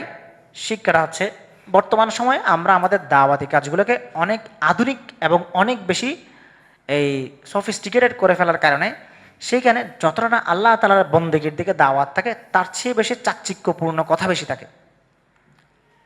এজন্যই চাকচিক্যপূর্ণ কথা যেমন থাকবে জরুরি কিছু বিষয়ে, তেমনিভাবে আল্লাহ পাকের প্রতি খালিস ইবাদত, তাওয়াক্কুল, আল্লাহ পাকের প্রতি খালিস ইখলাসের দাওয়াতটাও নবী আলাইহিস সালামের দাওয়াতি বৈশিষ্ট্যের একটা, এটাও আমরা মনে রাখবো। 4 নাম্বার বৈশিষ্ট্য কি? 4 নম্বর বৈশিষ্ট্য হচ্ছে মুশকিলাতুল আসর, সমসাময়িক সমস্যাগুলোর সমাধান করা এবং সেগুলোর দিকে ফোকাস করে দাওয়াত দেওয়া। এটা নবী আলাইহিস সালামের একটা দাওয়াতি বৈশিষ্ট্য ছিল। নবীরা আল্লাহ পাক নবী আলাইহিমুস সালামকে দুনিয়াতে তাওহীদ এবং রিসালাতের দায়িত্ব দিয়ে দায়ভার দিয়ে যেমন পাঠিয়েছেন, তেমনিভাবে তাদেরকে উম্মতের কায়েদ, উম্মতের নেতা বানিয়ে পাঠিয়েছেন। সমাজের প্রত্যেকটা খুঁটিনাটি বিষয়গুলোকে আল্লাহ পাক তাদেরকে দিয়ে সংশোধন করিয়েছেন। ক্ষেত্র বিশেষে কোনো জায়গার মধ্যে নবী শুধু এজন্যই পাঠানো হয়েছে যে ওইখানে কোনো একটা বিশেষ সমস্যা আছে, সেই বিশেষ সমস্যাটা সমাধান করার জন্য আল্লাহ পাক ওইখানে নবী পাঠিয়েছেন। ঠিক আছে, হাদিসের মধ্যে আছে না যে বনি ইসরাইলের নবীরা কি ছিলেন? তাসুসুহুমুল আম্বিয়া, তাদেরকে নেতৃত্ব দিতেন, তাদের পলিটিক্যাল লিডার ছিলেন কিরা? তাদের নবীরা। ঠিক আছে, কানাত বানু ইসরাইলা তাসুসুহুমুল আম্বিয়া, বনি ইসরাইলদেরকে কি করতেন? নবীরা তাদেরকে নেতৃত্ব দিতেন। তো সমসাময়িক সমস্যাগুলোর দিকে তারা নৈতিক সমস্যা, সামাজিক সমস্যাগুলোর দিকে নজর দিয়েছেন। আমরা যদি এক এক নবীর ঘটনা দেখি, শুআয়ব আলাইহিস সালাতু ওয়াস সালামের জাতির সমস্যা কি ছিল? কি করতো তারা? ওজনও কম দিত। ওয়াইলুল লিল মুতাফফিফিন আল্লাযীনা ইযা ইক্তালু আলান নাসি ইস্তাওফুন ওয়া ইযা কালুহুম আও ওয়াজানুহুম ইখসিরুন আলা ইয়াযুন্নু উলাইকা আন্নাহুম মাবউসুন লিয়াউমিন আযীম ইয়াওমা ইয়াকুমুন নাসু লিরাব্বিল আলামিন। আমরা অনেক গুনাহ আছে, অনেক পাপাচার আছে, অনেক সামাজিক এবং নৈতিক সমস্যা আছে যেগুলোকে আমরা মনে করি সিম্পল, কোনো কিছু না, এগুলো ব্যাপারই না। কিন্তু আল্লাহ পাক সেগুলোর সাথে বড় বড় কয়েদ যুক্ত করছেন। ওয়াইলুল লিল মুতাফফিফিন, ধ্বংস হোক তারা যারা মুতাফফিফিন। মুতাফফিফিন কারা? আল্লাযীনা ইযা ইক্তালু আলান নাসি ইস্তাওফুন। ঠিক আছে, ওয়া ইযা কালুহুম আও ওয়াজানুহুম ইখসিরুন, যারা ওজন করলে কি করে? ওজনে কম দেয়। তো আল্লাহ পাক এরপরে কি বলতেছেন? আলা ইয়াযুন্নু উলাইকা আন্নাহুম মাবউসুন, তার কি এটা মনে নাই, তার মাথায় কি এটা নাই যে কিয়ামতের দিন তাকে আল্লাহর সামনে দাঁড়াইতে হবে? এখানে এটা বলেন নাই যে ভয় পাও, ইত্তাকুল্লাহ, আল্লাহকে ভয় করো, বেজাল করো না, ধোঁকা দিও না, এটা বলেন নাই। আল্লাহ আমাকে ডাইরেক্ট তাকে হুমকি দিচ্ছেন, তোমার মাথায় এটা নাই যে তোমাকে একসময় আমার কাছে আসতে হবে? ইয়াউমা ইয়াকুমুন নাসু লিরাব্বিল, এবং যেই দিনে তোমাকে আসতে হবে ওই দিন কোনো ছোটখাটো দিন না, লিয়াউমিন আযীম, অনেক বড় দিন। ইয়াউমা ইয়াকুমুন নাসু লিরাব্বিল আলামিন, যেদিন রব্বুল আলামিনের সামনে তোমাকে দাঁড়াইতে হবে। এরকম আরো অনেকগুলো ছোটখাটো বিষয় আছে। আরেকটা উদাহরণ দেই, এই ইফকের ঘটনা আছে না? আয়েশা রাদিয়াল্লাহু তাআলা আনহাকে যে অপবাদ দিয়েছিল, এই বিভিন্ন মুনাফিকরা অপবাদ দিয়েছিল যুদ্ধ থেকে ফেরার পথে। তো আয়েশা রাদিয়াল্লাহু তাআলা আনহাকে নিয়ে অনেক কথা মদিনার মধ্যে ঘুরপাক খাচ্ছিল, সবার মুখে মুখে অনেক কথা ছড়াচ্ছিল, অপবাদ। তো এর মধ্যে কিছু কিছু কথা কিছু কিছু সাহাবীরাও এরকম বিশ্বাস করে ফেলেছেন বা কথাগুলোকে ছড়াইছেন এবং তারা এটাকে সাধারণ মনে করছিলেন। তো আল্লাহ পাক সূরা নূরের মধ্যে তাদেরকে সরাসরি সতর্ক করছেন যে তোমরা এগুলোকে মনে করো হয়তো এগুলো অল্প কিছু, কিন্তু এগুলো আল্লাহর কাছে ওহু ইনদাল্লাহি আযীম, এগুলো আল্লাহর কাছে অনেক বড় ব্যাপার, এত ছোট বিষয় না, এত ছোট ব্যাপার না। তো শুআয়ব আলাইহিস সালাতু ওয়াস সালামের জাতির সমস্যা ছিল তারা ওজনে কম দিত। তো তাদের ওজনে কম দেওয়ার মহামারীটা এত প্রবল ছিল যে অনেক সময় ওজনে কম দিলে যে অপরাধ করতেছে সে তো অপরাধ বোধে ভুগে, আপনি যদি তাকে ধরেন কিরে ওজনে কম দিচ্ছে কেন, তখন সেটাকে কথা কাটানোর চেষ্টা করে। কিন্তু শুআয়ব আলাইহিস সালাম জাতি ছিল উল্টা, ওটাকে তারা গর্ব করতো, উল্টা বলতো ইয়া কওমি ইয়া ক্বালু ইয়া শুআয়ব মা নাফকাহু কাসীরাম মিম্মা তাকুলু ওয়া ইন্না লানারাকা ফীনা দাঈফা ওয়ালাউলা রাহতুকা লারাজামনাকা ওয়া মা আনতা আলাইনা বিআযীজ। উল্টা তারা বলতো যে শুআয়ব তুমি যে কি বলো তার কিছুই আমরা বুঝি না। তাকে বুঝে না, বুঝতে চাচ্ছে না, তারা ঠিকই বুঝতেছে কি বলতেছে, সে তো না বুঝার ভান ধরে আছে। ঠিক আছে, সবই সে বুঝতেছে। মা নাফকাহু কাসীরাম মিম্মা তাকুল ওয়া ইন্না লানারাকা ফীনা দাঈফা, তবে এটা বুঝি যে তোমার কোনো শক্তি নাই, তুমি আমাদেরকে কিছুই করতে পারবে না, এটাই তারা বলতো। লানারাকা ইন্না দাঈফা লানারাকা ফীনা দাঈফা, তোমাদেরকে তুমি আমাদের মাঝে দুর্বল। হ্যাঁ, এখন ওয়ালাউলা রাহতুকা লারাজামনাকা, এখন তুমি হইলা প্রভাবশালী শ্রেণীর একটা হঠাৎ করে ধার্মিক হয়ে যাওয়া, ভালো হয়ে যাওয়া মানুষ। ঠিক আছে, তো যদি তোমার বংশটংশ না থাকতো, তুমি যদি প্রভাবশালী শক্তিশালী গোত্রের লোক না হইতা, তোমার বংশের ভয় যদি না থাকতো, ব্যাকআপ যদি না থাকতো, লারাজামনাকা, আমরা তোমাকে পাথর মেরে মেরে ফেলতাম। ওয়ালাউলা রাহতুকা লারাজামনাকা ওয়া মা আনতা আলাইনা বিআযীজ, তুমি আমাদেরকে কিছুই করতে পারতা না। কত মহামারী, অপরাধ করতেছে, সে অপরাধ তাদেরকে যে মানা করতেছে, সে নবীকে তারা পাথর মেরে মারার হুমকি দিচ্ছে যে তোমার যদি কেউ শক্তি না থাকে তাহলে আমরা তোমাকে মেরেই ফেলতাম। ঠিক আছে, তো এটা ছিল তাদের সমস্যা। এরকম আরো অনেক জাতির, লূত আলাইহিস সালামের জাতির সমস্যা ছিল সমকামিতা। এই সমস্যা এত প্রবল ছিল যারা তারা নবীর কাছে আসা ফেরেশতাকে পর্যন্ত ছাড় দিতে রাজি ছিল না। ঠিক আছে, খুদ নবী পর্যন্ত তাদেরকে বলছেন, হা উলাই বানাতে হুন্না আত্থারু লাকুম ফাত্তাকুল্লাহ ওয়ালা তুখজুনি ফি দাইফি, আমার মেয়েদেরকে নিয়ে যাও, তাদেরকে বিয়ে শাদী করো, ফাত্তাকুল্লাহ ফি দাইফি, আমার মেহমানদের সামনে আমাকে অপমান করো না, আমার মেহমানদের ব্যাপারে একটু আল্লাহকে ভয় করো। এত প্রবল মহামারী ছিল। তো আল্লাহ পাক সেই স্পেসিফিক সমস্যার সমাধান করার জন্য লূত আলাইহিস সালামকে পাঠাইছেন। লূত আলাইহিস সালাম তাদেরকে দীর্ঘ সময় দাওয়াত দিয়েছেন, কেউ ঈমান আনছে কেউ ঈমান আনে নাই। তারপর আল্লাহ পাক তাদেরকে একদম এমনভাবে ধ্বংস করছেন যে ধ্বংসের নজির আর দুনিয়ার বুকে আর নাই। ঠিক আছে, জাআলনা আলিহা সাফিলাহা ওয়ামতারনা আলাইহা হিজারাতাম মিন সিজ্জিলিম মানদুদ মুসাওয়ামাতান ইনদা রাব্বিকা ওয়া মা হুয়া মিনাজ জালিমিন বিবাঈদ। তাদের জন্য আমি আসমান জমিনকে উলটপালট করে দিছি। আলিহা সাফিলাহা, জমিনের উপরের অংশকে নিচে দিয়ে দিছি। এতটুকুর মধ্যে থেমে থাকি নাই, তাদের উপরে পাথর বর্ষণ করছি। মানদুদ, যেটাকে এখন বর্তমান আধুনিক বিজ্ঞান বের করছে, সালফিউরিক অ্যাসিডের পাথর, পোড়া পাথর, কালো পাথর তাদের উপরে মারছেন। ঠিক আছে, তো ওই স্পেসিফিক সমস্যার সমাধান করার জন্য আল্লাহ পাক লূত আলাইহিস সালামকে পাঠাইছেন। এরকম আরও অনেক নবীকে এক এক নবীকে এক এক সমস্যার সমাধানের জন্য পাঠিয়েছেন, তারা সেই সমস্যাগুলো সমাধান করেছেন। এগুলো নবীদের আলাদা আলাদা জীবন নিয়ে আলোচনা করলেও এখানে বিস্তারিত আমরা আলোচনা পাবো। যদি বিস্তারিত জানতে চান তাহলে একটা কোর্সে মার্কেটিং করে দেই, সেটা হলো আসলাফ একাডেমি আছে না, আসলাফ একাডেমিতে আমি একটা কোর্স নিয়েছিলাম, সেটা হলো বায়োগ্রাফি অফ প্রফেটস। 30 জন নবীর জীবনে আলোচনা করছিলাম, 30 জন নবীর। তো যাদের কারো যদি কি থাকে নবীদের জীবনের ব্যাপারে জানার, বিস্তারিত জানার আগ্রহ থাকে, আপনারা ওটা করতে পারেন। তাহলে ওইখানে বিস্তারিত 30 জন নবীর বিস্তারিত আলোচনাগুলো পাবেন। আচ্ছা, যাই হোক, তাহলে গেল এটা। এখন আসে 5ম নাম্বার বৈশিষ্ট্য। সময় যেহেতু সংক্ষিপ্ত, তাই আমি আলোচনাকে সংক্ষিপ্ত করতেছি, অনেক কথাই বাকি রয়ে গেছে। তাহলে আমাদের কি করতে হবে? আমাদেরকে সমসাময়িক ফিতনাগুলোর ব্যাপারে সতর্ক থেকে সেগুলোর দিকে ভালো করে ফোকাস করে পড়াশোনা করে তারপরে দাওয়াতি কাজে নামতে হবে। 5ম নম্বর বৈশিষ্ট্য হচ্ছে আল হিরসু আলান নাস, মানুষের হেদায়েতের ব্যাপারে নিজের মধ্যে তীব্র আকাঙ্ক্ষা লালন করা। এমন না যে আমি বলে দিয়ে চলে আসছি, সে মানলে মানলো, না মানলে নাই, আমার এত কিসের ঠেকা। ঠিক আছে, এটা না। সে তার মতো চলুক, আমি আমার মতো চলি, এরকম না। মানুষের হেদায়েতের ব্যাপারে তীব্র আকাঙ্ক্ষা থাকা। ঠিক আছে, যেটা নবীরা মানুষকে জাহান্নামের আগুন থেকে বাঁচানোর জন্য মরিয়াছিলেন। ঠিক আছে, এমনকি নবী আলাইহিস সালামের ব্যাপারে পর্যন্ত কোরআনে আসছে না, মুহাম্মদ সাল্লাল্লাহু আলাইহি সাল্লামের ব্যাপারে, লাআল্লাকা বাখিউন নাফসাকা আলা আল্লা ইয়াকুনু মুমিনিন, মনে হচ্ছে আপনি আপনার নিজের জানটাই বের করে ফেলবেন এই জন্য যে তারা আপনার প্রতি ঈমান আনতেছে না। ঠিক আছে, তাদেরকে নবী আলাইহিস সালাম, নবীরা তাদের উম্মতের কাছে হাতে পায়ে ধরে তাদেরকে এত রিকোয়েস্ট করতেন, এত অনুরোধ করতেন যেন তারা আল্লাহকে মানে, আল্লাহর ইবাদত করে। ইন্নী লাকুম রাসূলুন আমিন, তোমরা বিশ্বাস করো আমি তোমাদের কাছে অন্য কোনো এজেন্ডা নিয়ে আসি নাই, স্রেফ এটার জন্য আসছি যে এটা বলো লা ইলাহা ইল্লাল্লাহ, আল্লাহ ছাড়া কোনো মাবুদ নেই, শুধু এটা স্বীকার করো, শুধু এই এজেন্ডাটা নিয়ে আমি তোমাদের কাছে আসছি। তো দাঈদের মনের মধ্যে এইরকম দরদটা লালন করতে হবে। ইন্নী আখাফু আলাইকুম আযাবা ইয়াউমিন আযীম, আমি বড় ভয় পাচ্ছি যে তোমাদের উপরে বড়সড় কোনো আযাব চলে আসবে, এই জন্য তোমরা আল্লাহকে ভয় করো, আল্লাহকে মানো। ঠিক আছে, ওয়াইন তাওয়াল্লাউ ফাইন্নী আখাফু আলাইকুম আযাবা ইয়াউমিন কাবীর, যদি তোমরা আমার কথা না শুনো, দূরে সরে যাও, তাহলে ভয় পাচ্ছি বড়সড় আযাব তোমাদেরকে পেয়ে বসবে। ইন্নী আখাফু আলাইকুম আযাবা ইয়াউমিন মুহিত, তোমাদেরকে আযাব বেষ্টন করে ফেলবে।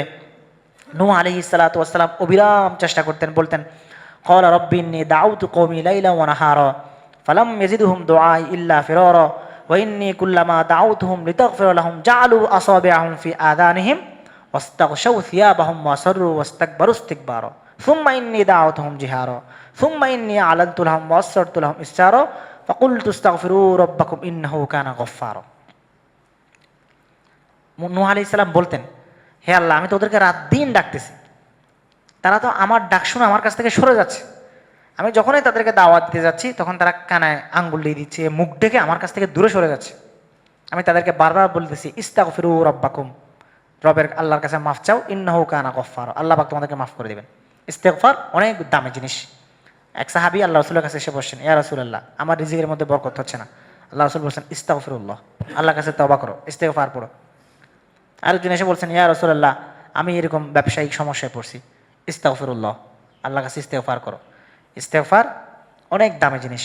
হাদিসের মধ্যে আসছে মান লাজিমাল ইস্তেগফার, যে ব্যক্তি ইস্তেগফারকে লুজুম করে নেবে, নিজের উপর আবশ্যিক অবধারিত করে নেবে, আল্লাহ পাক তাকে সমস্ত বিপদ আপদ থেকে হেফাজত করবেন, তার রিজিকে বরকত দিবেন, তার সমস্যা দূর করে দিবেন এবং তার সব জায়গাতে আল্লাহ পাক বরকত দিবেন। তো ফাকুল তুস্তাগফির এই কোরআনের মধ্যে বলা হচ্ছে, কোত্থেকে আসে দলিল? কোরআন থেকে। ফাকুল তুস্তাগফিরু রাব্বাকুম ইন্নাহু কানা গফফারা, আল্লাহর কাছে মাফ চাও, আল্লাহ পাক মাফ করে দিবেন। এরপর কি বলছে? ইউরসিলিস সামা আলাইকুম মিদরারা ওয়া ইউমদিদুকুম বিআমওয়ালিন ওয়া বানিনা, তিনি তোমাদেরকে ধন সম্পদ এবং সন্তান সন্ততিতে বৃদ্ধি করে দিবেন ইস্তেগফার করলে। ঠিক আছে? তো এটা হচ্ছে হিরস, উম্মতের ব্যাপারে প্রবল আগ্রহ থাকা, যে তারা যেন ঈমান আনে, এই আগ্রহ মনের মধ্যে লালন করা। এরপর ষষ্ঠ বৈশিষ্ট্য কি? ষষ্ঠ বৈশিষ্ট্য হচ্ছে নবীদের দাওয়াতের আর ইনায়াতু বিল বুরহানি ওয়াল বায়ান, সুস্পষ্ট প্রমাণ এবং নিখুঁত ভাষার ব্যবহার করা। আপনার কথার টোন কিরকম হবে, আপনি তাকে কোন শব্দ চয়ন করলে সে ওই শব্দটাকে ধারণ করবে, ওই শব্দটা তার একদম ডিফারেন্টলি তার পার্সোনাল জায়গায় হিট করবে এবং সে দাওয়াতটাকে কবুল করবে। ওই যে শুরুতে যেটা বললাম, আগে নফস জয় করা, আগে নফসের দরজা খুলতে দেওয়া, তারপরে না আকলের কাছে কথাটা পৌঁছবে। তো অনেক সময় দেখা যায় অনেকে দাওয়াতি কাজ করে খুব কর্কশ ভাষায়, তার মেজাজ কর্কশ, তার আচরণ কর্কশ, তার কথাবার্তায় সৌন্দর্য নাই। ঠিক আছে? সেই সুন্দর ভাষার প্রয়োগ করতে জানে না, সুন্দর শব্দের নিখুঁত ব্যবহার করতে জানে না, তাহলে সে দাওয়াত গ্রহণযোগ্য হবে না। এজন্য আল্লাহ পাক নবী আলাইহিমুসসালামকে তাদের জাতির সবচেয়ে শ্রেষ্ঠতম ভাষাবিদ হিসেবে পাঠাইছেন, যেন সে উনি সবচেয়ে বিশুদ্ধভাবে সুন্দরভাবে উপস্থাপন করতে পারে। মুহাম্মদ সাল্লাল্লাহু আলাইহি ওয়াসাল্লাম কারো কাছে কোনোদিন কোনো কিছু পড়েন নাই, কোনোদিন কোনো কিছু লিখেন নাই। নবুয়তি যুগের মধ্যে পুরা মক্কার মধ্যে মাত্র 18 জন লিখতে জানতো, 18 জনের সে বেশি কেউ লিখতে জানতো না। আমা কুনতা তাতলু মিন কিতাবিন ওয়ালা তাখুত্তুহু বিয়ামিনিকা ইযাল লারতাবাল মুবতিলুন, আপনি ইতিপূর্বে কোনো কিতাব পড়েন নাই, নিজের হাতে কোনো কিছু লিখেন নাই, যেন কেউ আপনাকে সন্দেহ করতে না পারে। কিন্তু সেই মুহাম্মদ সাল্লাল্লাহু আলাইহি সাল্লাম বলেছেন, আনা আফসাহুল আরব, আমি তোমাদের মধ্যে সবচেয়ে শ্রেষ্ঠ বিশুদ্ধভাষী আরব। ঠিক আছে? এবং নবী আলাইহিস সালাম যার সাথে যেভাবে কথা বলতে হয় ওইভাবে বলতেন। কোনো গ্রাম্য বেদুইন আসলে তার সাথে আঞ্চলিক আরবিতে কথা বলতেন, যদি সে আঞ্চলিক আরবিতে বলতো। কোনো শহুরে আরবের সাথে কথা বলার সময় তার সাথে ওইভাবে কথা বলতেন এবং প্রমাণ দিতেন। হুজ্জা অনেক বড় জিনিস। কোরআনের মধ্যে দুইটা বৈশিষ্ট্য দেখবেন। কোরআনের মধ্যে আল্লাহ পাক কোনো কুদরত বয়ানের সময় হুজ্জা দিয়েছেন, প্রমাণ দিয়েছেন, দলিল উপস্থাপন করছেন। 2 নম্বর মিসাল দিয়েছেন, অনেক বেশি মিসাল কোরআনের মধ্যে পাবেন। ওয়াদারাবাল্লাহু মাসালার রাজুলাইনি, আল্লাহ পাক 2 জন লোকের উদাহরণ দিচ্ছেন। কামাসালি গায়সিন আজাবাল কুফফারু নাবাতাহু। ঠিক আছে? এরকম অসংখ্য দেখবেন উদাহরণ দিয়েছেন, যে ওর মতো, তার মতো, অমুক ব্যক্তির মতো, অমুক বিষয়ের মতো। কেন? উদাহরণ দিলে মানুষের কাছে জিনিস পরিষ্কার হয়। এই জন্য কোরআনের যে কোনো বড় ঘটনা আসলে, বড় কোনো হুজ্জা পেশ করতে হলে, আলাম তারা ইলাল্লাযিনা, আপনি কি তাদেরকে দেখেছেন, আপনি কি অমুকদেরকে দেখছেন, এভাবে করে আল্লাহ পাক হুজ্জাগুলোকে কায়েম করছেন, নিয়ে আসছেন। কাল্লাযী, এভাবে করে করে কা মিসলা, এগুলোকে আল্লাহ পাক ব্যবহার করার এক্সাম্পল দিয়েছেন। তো এই জন্যই নিখুঁত ভাষার ব্যবহার এবং দলিল এবং হুজ্জা প্রমাণ করা অনেক গুরুত্বপূর্ণ। নবী আলাইহিস সালাম এজন্য তার দাওয়াতের সাথে হুজ্জা দিতেন। আল্লাহ পাক বলেছেন, ওমা আরসালনা মির রাসূলিন ইল্লা বিলিসানি কওমিহি লিয়ুবায়্যিনা লাহুম, যিনি তাদেরকে স্পষ্ট করতে পারেন। কুল কদ জাআকুম রাসূলুম মিন ক্বাবলি বিল বায়্যিনাত, আপনি বলুন তো আমার পূর্বে এমন অনেক রসুল এসেছিল প্রমাণাদি সহকারে। ফাইন কাযযাবুকা ফাকাদ কুযযিবা রাসূলুম মিন ক্বাবলিক জাউ বিল বায়্যিনাত, যদি তারা আপনাকে অস্বীকার করে থাকে, আপনার আগেও তারা অনেক রসুলকে অস্বীকার করেছে যারা তাদের কাছে স্পষ্ট প্রমাণ নিয়ে এসেছিল। ওয়ালাকাদ জাআতুম রাসূলুহুম বিল বায়্যিনাত, যে অবশ্যই তাদের কাছে কি এসেছিল? প্রমাণ সহকারে আমাদের রসুল এসেছিল। সুতরাং দাওয়াতি পন্থার মধ্যে নবী আলাইহিস সালামের পথ পন্থা যদি আমাদেরকে অনুসরণ করতে হয়, তাহলে আমাদেরকে অবশ্যই বিশুদ্ধ ভাষার ব্যবহার, সুস্পষ্ট প্রমাণ শিখতে হবে। এবং সুস্পষ্ট প্রমাণ এবং বিশুদ্ধ ভাষার ব্যবহারের জন্য কি শর্ত? ইলম শর্ত, ইলম শিখতে হবে। ইলম ছাড়া কি করা যাবে না? দাওয়াতি কাজে নামলে দাওয়াতটাই নষ্ট হবে, কোনো কাজের কাজ কিছু হবে না। এই জন্য আগে আমাদেরকে শিখে পড়ে জেনে নিতে হবে। এরপরে 7 নম্বর বৈশিষ্ট্যের মধ্যে কি আসছে? দাওয়ামুত তাজাউযুদিল ঈমানি ওয়াত তাআব্বুদি, অর্থাৎ অবিরত ইবাদত এবং আধ্যাত্মিক পাথেয় সংগ্রহ করা। নিজের মধ্যে কি রাখা? নিজে ইবাদতের মধ্যে থাকা, নিজের জাত নিজের পাথেয় হিসাবে গ্রহণ করা। নবীরা ইবাদতের মধ্যে থাকতেন।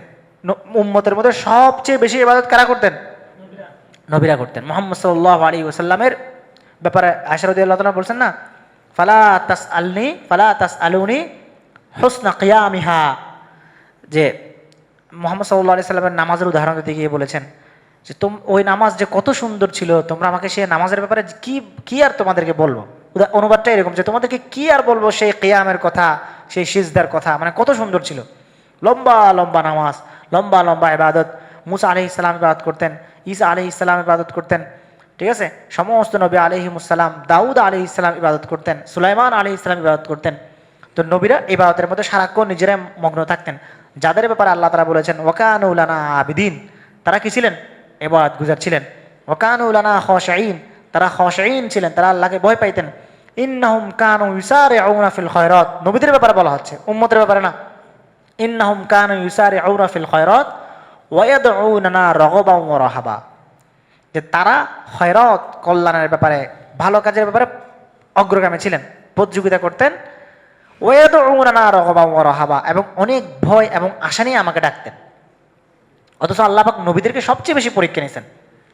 আইয়ুব আলাইহিস সালাতু ওয়াস সালাম কত বছরের পর বছর অসুস্থ ছিলেন, কিন্তু এর মধ্যে তিনি কি করতেন? আল্লাহর ইবাদত করতেন। আল্লাহকে বলতেন যে হে আল্লাহ, যে তুমি যা করো তা সেটাই ফয়সালা। লা ইলাহা ইল্লা মুসা ইউনুস আলাইহিস সালাতু ওয়াস সালাম মাছের পেটের মধ্যে চলে গেছেন, সেখান থেকে আল্লাহ পাককে ডাকছেন লা ইলাহা ইল্লা আনতা সুবহানাকা ইন্নী কুনতু মিনাজ জালিমিন, নিজেকে জালিম বলছেন। অথচ ইউনুস আলাইহিস সালাম কি গুনাহগার ছিলেন?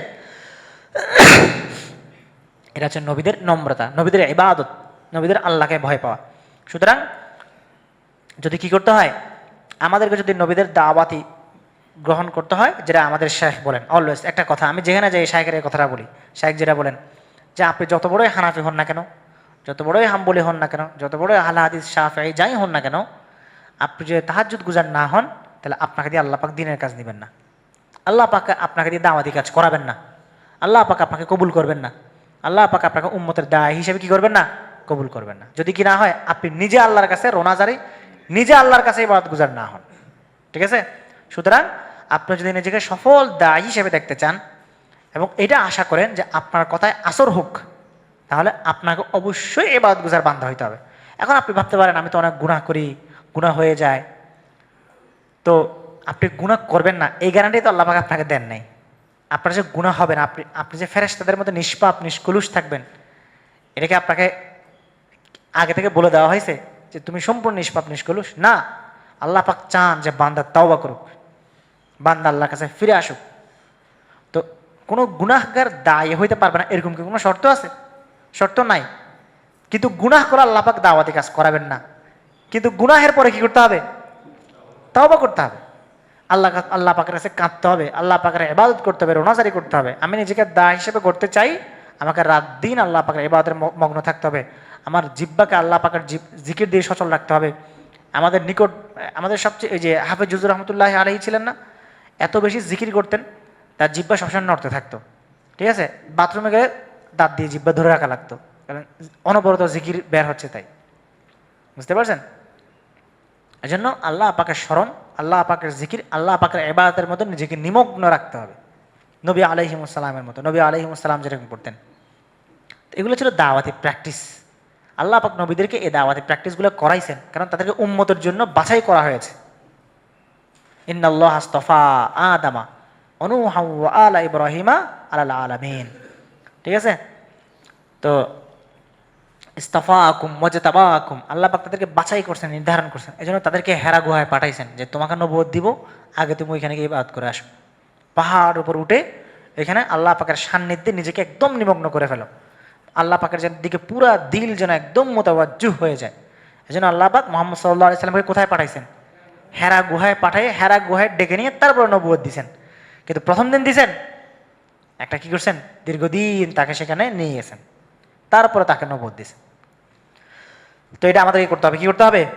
ইবাদত করতে হবে এবং আল্লাহ পাকের সাহায্য চাইতে হবে, আল্লাহ পাকের কাছে বেশি বেশি নিজেকে নিমগ্ন রাখতে হবে, তাহলে আল্লাহ পাক কি করবেন? আমাকে দায় হিসেবে কবুল করবেন নবীদের মতো। 8 নম্বর বৈশিষ্ট্য হলো আল্লাহ ছাড়া কাউকে ভয় না করা এবং আল্লাহর উপরে তাওয়াক্কুল করা। আল্লাযীনা ইউবাল্লিগুনা রিসালাতিল্লাহি ওয়া ইয়াখশাউনাহু ওয়া লা ইয়াখশাউনা আহাদান ইল্লাল্লাহ, যারা আল্লাহ পাকের রিসালাত কি করবে? পৌঁছাবে, তাবলীগ করবে, তাদেরকে কি করতে হবে? লা ইয়াখশাউনা ইল্লাল্লাহ, আল্লাহ ছাড়া কাউকে কি করা যাবে না? ভয় ছাড়বে না। কোশ্চিন কাল, ওই যে ইব্রাহিম আলাইহিস সালামের কথা যেটা বলছি, ওকাইফা আখাফু মা আশরাকতুম ওয়ালা তাখাফুনা আন্নাকুম আশরাকতুম বিল্লাহ, তোমরা আমাকে ভয় দেখাচ্ছ যে আমি যেন তোমাদের শরীকদেরকে ভয় পাই, অথচ তোমরা আল্লাহর সাথে শরীক করো ওইটাকে তোমরা ভয় পাচ্ছ না। সুতরাং যে দায়ী হবে তাকে সমস্ত ভয় ভীতি পিছুটানকে কি করতে হবে, ভিতর থেকে ফেলে দিতে হবে। এখন সবগুলো শর্ত কিন্তু সমন্বয় করতে হবে। এখানে 10টা বৈশিষ্ট্যের কথা বলা হচ্ছে, এটা মানে এই না যে আমি শুধু একটা ধারণ করবো, এগুলাকে ধারণ করবো না। প্রথম বৈশিষ্ট্য কি ছিল, আলা বাসীরাতিন। এখন আপনি আল্লাহ ছাড়া কাউকে ভয় না পাওয়ার অর্থ এটা না যে আপনি কোনো ক্যালকুলেশনই করবেন না, আপনি আপনার সমাজের হালতেই বুঝবেন না, এবং এমন কোনো কাজ করে বসবেন যেটা আপনার কাছে মনে হবে আল্লাহকে ছাড়া কাউকে ভয় পায় না, বিশাল জজবাওয়ালা কাজ করে ফেললাম। কিন্তু আপনি আপনার ওই দাওয়াতে করে আউটপুটও হয় নাই, নিজেও বিপদে পড়ছেন, দাওয়াত তো সফল হয়ই নাই, আরও 10 জনকে একসাথে বিপদে ফেলছেন। যেমন নোয়াখালীর একটা ঘটনা ঘটছিল বিগত আওয়ামী আমলে, অনেকের হয়তো জানা আছে ঘটনাটা। নোয়াখালীর কিছু ভাই সম্ভবত গ্রেফতার হয়েছিল, ডিবিতে তাদেরকে নিয়ে যাওয়া হয়েছিল। তো ওই ভাইরা কী করতেন, তাদের ওয়াল, আমার সাথে সম্ভবত একজন অ্যাডও ছিল।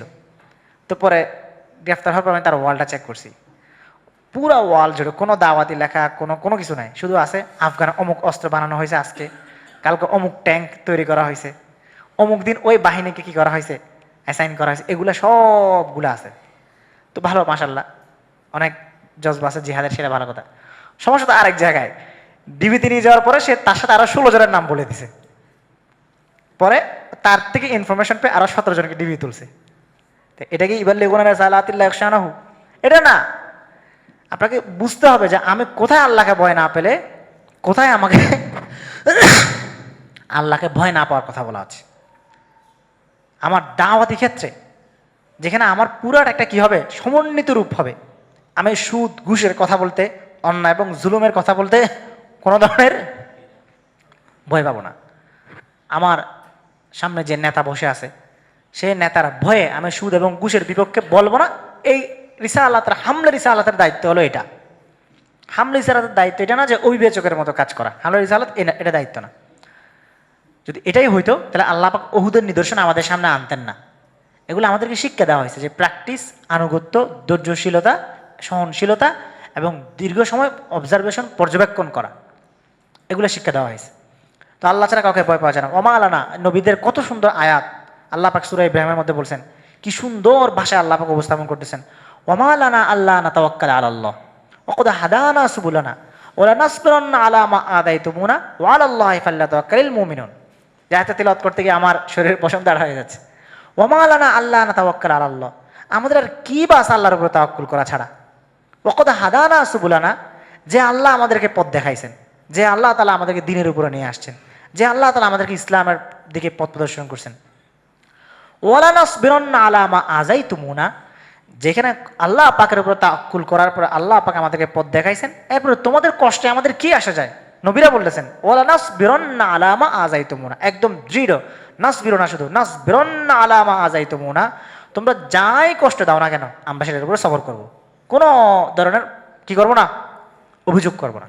ওয়ালা নাসবিরান্না আলা মা আযাইতুমুনা, কোন নবীদের পরীক্ষার উপরে নবীরা অভিযোগ করছেন এরকম একটা এক্সাম্পল পাবেন না। আছে?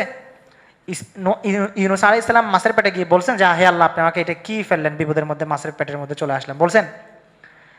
আইয়ুব আলাইহিস সালাতু ওয়াস সালাম এত অসুস্থতার মধ্যে বলছেন যে হে আল্লাহ, তুমি আমাকে এই বিপদে কেন ফেললা? ইব্রাহিম আলাইহিস সালাম আগুনের মধ্যে গিয়ে বলছেন যে হে আল্লাহ, তুমি আমাকে কেন আগুনে ফেললা? ঠিক আছে, বলেন নাই। ইয়াকুব আলাইহিস সালাম সন্তান হারিয়ে ফেলার পরে বলছেন যে হে আল্লাহ, তুমি আমার কাছ থেকে কেন সন্তানকে ছিনিয়ে নিয়ে গেলা? বলছেন ফাসবারুন জামিল ওয়াল্লাহুল মুস্তাআনু আলা মা তাসিফুন, আমি সবর করব, সুন্দরভাবে সবর করব। সমস্ত নবী, কোন নবী বাদ নাই। ঈসা আলাইহিস সালাম, মূসা আলাইহিস সালাম, যে যাই কষ্ট দিছে নবীরা কি করছেন? নাসবিরান্না আলা মা আযাইতুমুনা, তোমরা আমাদেরকে যাই কষ্ট দাও না কেন আমরা কি করব? আল্লাহর উপরে সবর করব। কেন সবর করব? মা লানা আল্লাহ তাওয়াক্কাল আলাল্লাহ, আল্লাহ ছাড়া কার উপরে ভরসা করব? তা আল্লাহ ছাড়া যেহেতু কেউ নাই, এজন্যই তোমরা যা কষ্ট দিবা সেগুলোর উপর আমি কি করব? সবর করব। ঠিক আছে? ওয়া আলাল্লাহি ফাল্যাতাওয়াক্কালিল মুমিনুন, মুমিনরা তো আল্লাহর উপরেই ভরসা করবে। আর তাওয়াক্কুল করলে কি হবে? লাউ কুনতুম তাতাওয়াক্কালুন আলাল্লাহি হাক্কা তাওয়াক্কুলিহি লারুযিকতুম কামা তুরযাকুত তায়র, তোমরা যদি আল্লাহর উপরে তাওয়াক্কুল করো তাহলে আল্লাহ পাক এমনভাবে রিজিক দিবেন যেভাবে আল্লাহ পাক পাখিকে রিজিক দেন। তাকদু খিমাসাম ওয়া তারুহু বিতানা, সকালবেলা খালি পেটে বের হয়, সন্ধ্যায় ভরপেটে ফিরে আসে, অথচ সে জানে না তার রিজিক আল্লাহ পাক কোথায় রাখছেন। সত্যিকার অর্থ যদি মন থেকে সব বের করে দিই, কোনো ধরনের সেন্স অফ রিস্ক না রেখে সত্যিকার অর্থে আপনি আল্লাহকে তাওয়াক্কুল করতে পারেন, আল্লাহ পাক আপনাকে এমনভাবে সমাধান করবে যে সমাধান আপনার কল্পনাতেও ছিল না। নূহ আলাইহিস সালাম নৌকা বানাইছেন, নূহ আলাইহিস সালাম নিজেও জানতেন না যে এই নৌকার আসলে কাজটা কি, কিন্তু আল্লাহ পাক তাকে বিশাল এক ঝড় তুফান, ঠিক আছে, যেখানে এই মাটি থেকে পানি বের হয়েছে, আসমান থেকেও পানি পড়ছে। সূরা হুদের মধ্যে আয়াতটা আছে 12 পারার মধ্যে, আয়াতটা বলেন, যেখানে মাটি থেকে পানি বের হয়েছে, অফারত তান্নুর, মানে তন্দুরের ভিতর অফারত তান্নুর, মাটি ফেটে পানি বের হয়েছে। তো এইরকম অবস্থার মধ্যে থেকে আল্লাহ পাক তার সে কাঠের নৌকাকে বাসায় বাসায় কি করছেন, সবাইকে হেফাজত করছেন। এভাবে আল্লাহ পাক কি করেন, সমাধান করেন। এরকম আরো অনেকগুলো আয়াত আছে যেখানে এই আমাদেরকে হীনমন্যতা পরিহার করার শিক্ষা দেওয়া হয়েছে। নবম বৈশিষ্ট্য কি? নবম বৈশিষ্ট্য আসবর আলা আবাই তরিক, পথের কষ্ট এবং দীর্ঘ সূত্রতার মধ্যে সবর করা। পথ দীর্ঘ হলে যেন আমরা কি না হই, হতাশ না হয়ে যায় যে কবে আমি সফল হব। আল্লাহ পাক সফলতার ওয়াদা নবীরা ছাড়া কারোর সাথে করেন নাই। আমাদেরকে কাউকে বলছেন যে তুমি দাওয়াত দিলে তুমি সফল, বলা হয়েছে? বলা হয় নাই। খাদিজা রাদিয়াল্লাহু তাআলা আনহা কি ইসলামের বিজয় দেখে গেছেন? হামজা ইবনে আব্দুল মুত্তালিব ইসলামের বিজয় দেখে গেছেন? দেখেন নাই। তারা কেউ দেখছেন? দেখেন নাই। কিন্তু তারা কি করছেন? তারা যার যেটা করার সেটা করে চলে গেছেন। আল্লাহ পাক সফলতা পরে দান করছেন। ওয়ালাকাদ কুযযিবাত রুসুলুম মিন ক্বাবলিক ফাসবারু আলা মা কুযযিবু ওয়া উযু হাত্তা আতাহুম নাসরুনা। যদি তোমাকে তারা অস্বীকার করে থাকে তাহলে তোমাদের পূর্বেও নবীদেরকে অস্বীকার করা হয়েছে, ফাসবারু তারা সবর করছে, এবং হাত্তা আতাহুম নাসরুনা আমার সাহায্য আসা পর্যন্ত তারা সবর করছে। একদম দেখেন, সাইয়্যিদুনা মূসা আলাইহিস সালাতু ওয়াস সালাম দোয়া করছিলেন, হে আল্লাহ আপনি আমাদেরকে বনী ইসরাইল থেকে নাজাত দেন। এই দোয়াটা করছেন। এই দোয়াটা করার পরে ফিরআউন কয় বছর পরে ডুবছে জানেন? 40 বছর পরে। অর্থাৎ মূসা আলাইহিস সালামের দোয়া কবুল হয়েছে কয় বছর পরে? 40 বছর পরে গিয়ে আল্লাহ পাক ফিরআউনকে নীল নদে ডুবাইছেন, বনী ইসরাইলকে উদ্ধার করছেন। এখন আপনি যদি মনে করেন যে আপনি আপনার দোয়া তাড়াতাড়ি কবুল হয়ে যাবে, আপনি যাকে দাওয়াত দিয়েছেন সে সব কবুল করে ফেলবে, এটা হবে? হবে না। যেখানে আল্লাহ পাক নবীকে বুঝাইছেন যে তুমি আজকে দোয়া করছো, তোমার দোয়া আমি কবুল করতেছি কয় বছর পরে? 40 বছর পরে। রব্বানা আখরিজনা, এই দোয়াটা তিনি করছিলেন, মিন হাযিহিল ক্বরিয়াতি যালিমি আহলুহা, এই দোয়াটা তিনি 40 বছর আগে করছেন। 40 বছর পরে গিয়ে আল্লাহ পাক তার দোয়াকে কবুল করছেন। তো এবং নবীদেরকে জাদুঘর বলা হয়েছে, নবীদেরকে পাগল মাজনুন, কোনটা বলা বাকি রাখছে মোহাম্মদ সাল্লাল্লাহু আলাইহি সাল্লামকে? কোনটা বলা বাকি ছিল? কোনটা বলা বাকি ছিল না, কিন্তু তারা সবর করছেন, আল্লাহ পাক তাদেরকে সেই সবরের বিনিময় দান করছেন। এরপর দশম বৈশিষ্ট্য কি? দশম বৈশিষ্ট্য হচ্ছে তাবলীগুর রিসালা ওয়া তারবিয়াতুল মুমিনিন, দাওয়াত এবং তারবিয়াতের সমন্বয় করা। এই যে আমরা আজকে যেটা বসছি এটার প্রপার দাওয়াতি কাজ, দাওয়া এবং তারবিয়াতের সমন্বয়, প্রশিক্ষণ দরকার। নবী আলাইহিস সালাম সাহাবায়ে কেরামকে প্রশিক্ষণ দিয়েছেন। নবীদের দাওয়াতের দুইটা দ্বারা ছিল, একটা দ্বারা ছিল ও মুসলমানদের কাছে দাওয়াত পৌঁছানো, 2 নাম্বার দ্বারা ছিল যারা ঈমান আনছে তাদেরকে প্রশিক্ষণ দেওয়া। দুইটার সমন্বয়, দুইটাকে সমন্বয় করতে হবে। ওয়াইযাক্কিহিম ইয়াতলু আলাইহিম আয়াতিহি ওয়াইযাক্কিহিম ওয়া ইউআল্লিমুহুমুল কিতাব ওয়াল হিকমা। ঠিক আছে, আমি নবী পাঠিয়েছি কি জন্য? যে নবী আয়াত তিলাওয়াত করবে, তাজকিয়া করবে এবং তাদের কি করবে? আত্মশুদ্ধি করবে। ঈসা আলাইহিস সালাতু ওয়াস সালামের ব্যাপারে বলা হয়েছিল, ক্বালা ঈসা ইবনে মারইয়ামা ইল হাওয়ারিয়িনা মান আনসার ইলাল্লাহ ক্বালাল হাওয়ারিয়ুনা নাহনু আনসারুল্লাহ। হাওয়ারিদের কথা বলা হয়েছে, কদ কানাত লাকুম উসওয়াতুন হাসানাতুন ফি ইব্রাহিম ওয়াল্লাযিনা মাআ। এবং একটা সবচেয়ে সুন্দর একটা আয়াত বলে আজকে আলোচনা শেষ করে দিচ্ছি, সেটা হলো উহুদ যুদ্ধের পর একটা আয়াত হওয়া নাজিল হওয়া একটা আয়াত আছে। সেটা কি? সেটা হচ্ছে ওয়াকাআইয়্যিম মিন নাবিয়্যিন ক্বাতালা মাহু রিব্বিয়ুনা কাসীর ফামা ওয়াহানু লিমা আসাবাহুম ফি সাবিলিল্লাহ ওয়ামা দুআফু ওয়ামাস্তাকানু ওয়াল্লাহু ইউহিব্বুস সাবিরিন। ওয়াকাআইয়্যিম মিন নাবিয়্যিন, কোরআনের শব্দের ব্যবহার দেখেন কত চমৎকার। ওয়াকাআইয়্যিম মিন নাবিয়্যিন ক্বাতালা মাহু রিব্বিয়ুনা কাসীর, এমন কত নবী ছিল যাদের সাথে লড়াই করছে রিব্বিয়ুনরা। রিব্বিয়ুন কারা? যারা রব্বানি, যারা দ্বীনের ক্ষেত্রে রব্বানি ছিলেন, যারা নবীদের সাথে অনুসারী ছিলেন, যারা মুজাক্কা ছিলেন এবং যারা সর্বাবস্থায় নবীদের সাথে লেগে থাকতেন, আল্লাহ ছাড়া ভিতর বাহিরে কাউকে ভয় পাইতেন না, ভিতর বাহির একই রকম ছিল, এদেরকে বলা হতো রিব্বিয়ুন। তো এই রিব্বিয়ুন মানে কি? এই রিব্বিয়ুন কোত্থেকে আসছে? তারবিয়াতুন শব্দ থেকে আসছে। এখানে তো চাইলে অন্য এভাবে বলা যাইতো ওয়াকাইয়্যিম মিন নাবিয়্যিন ক্বাতালা মাহুল মুমিনুন, বলা যেত না যে কত নবী ছিল তাদের সাথে মুমিনরা লড়াই করছে। এদের মুমিন বলেন আল্লাহ পাক, রিব্বিয়ুন বলছেন, অর্থাৎ নবীদের সাথে নবীদের মতো করে কষ্ট করে লড়াই করার মতো প্রস্তুতি, প্রশিক্ষণ প্রাপ্ত সেনা, প্রশিক্ষণ প্রাপ্ত কর্মী ছিলেন তারা। এজন্যই আল্লাহ পাক বলছেন রিব্বিয়ুনা কাসীর। এখন রিব্বিয়ুনটা কিভাবে হয়েছেন এবং হওয়ার ফলে রেজাল্টটা কি? ফামা ওয়াহানু লিমা আসাবাহুম ফি সাবিলিল্লাহ। আল্লাহর রাস্তায় লড়াই করতে গিয়ে আক্রান্ত হয়ে আল্লাহর রাস্তায় বিপদ আপদ সহ্য করার ক্ষেত্রে ফামা ওয়াহানু, তাদেরকে কোনো ভয় পায় নাই। ওয়াহান, ওয়াহান মানে কি?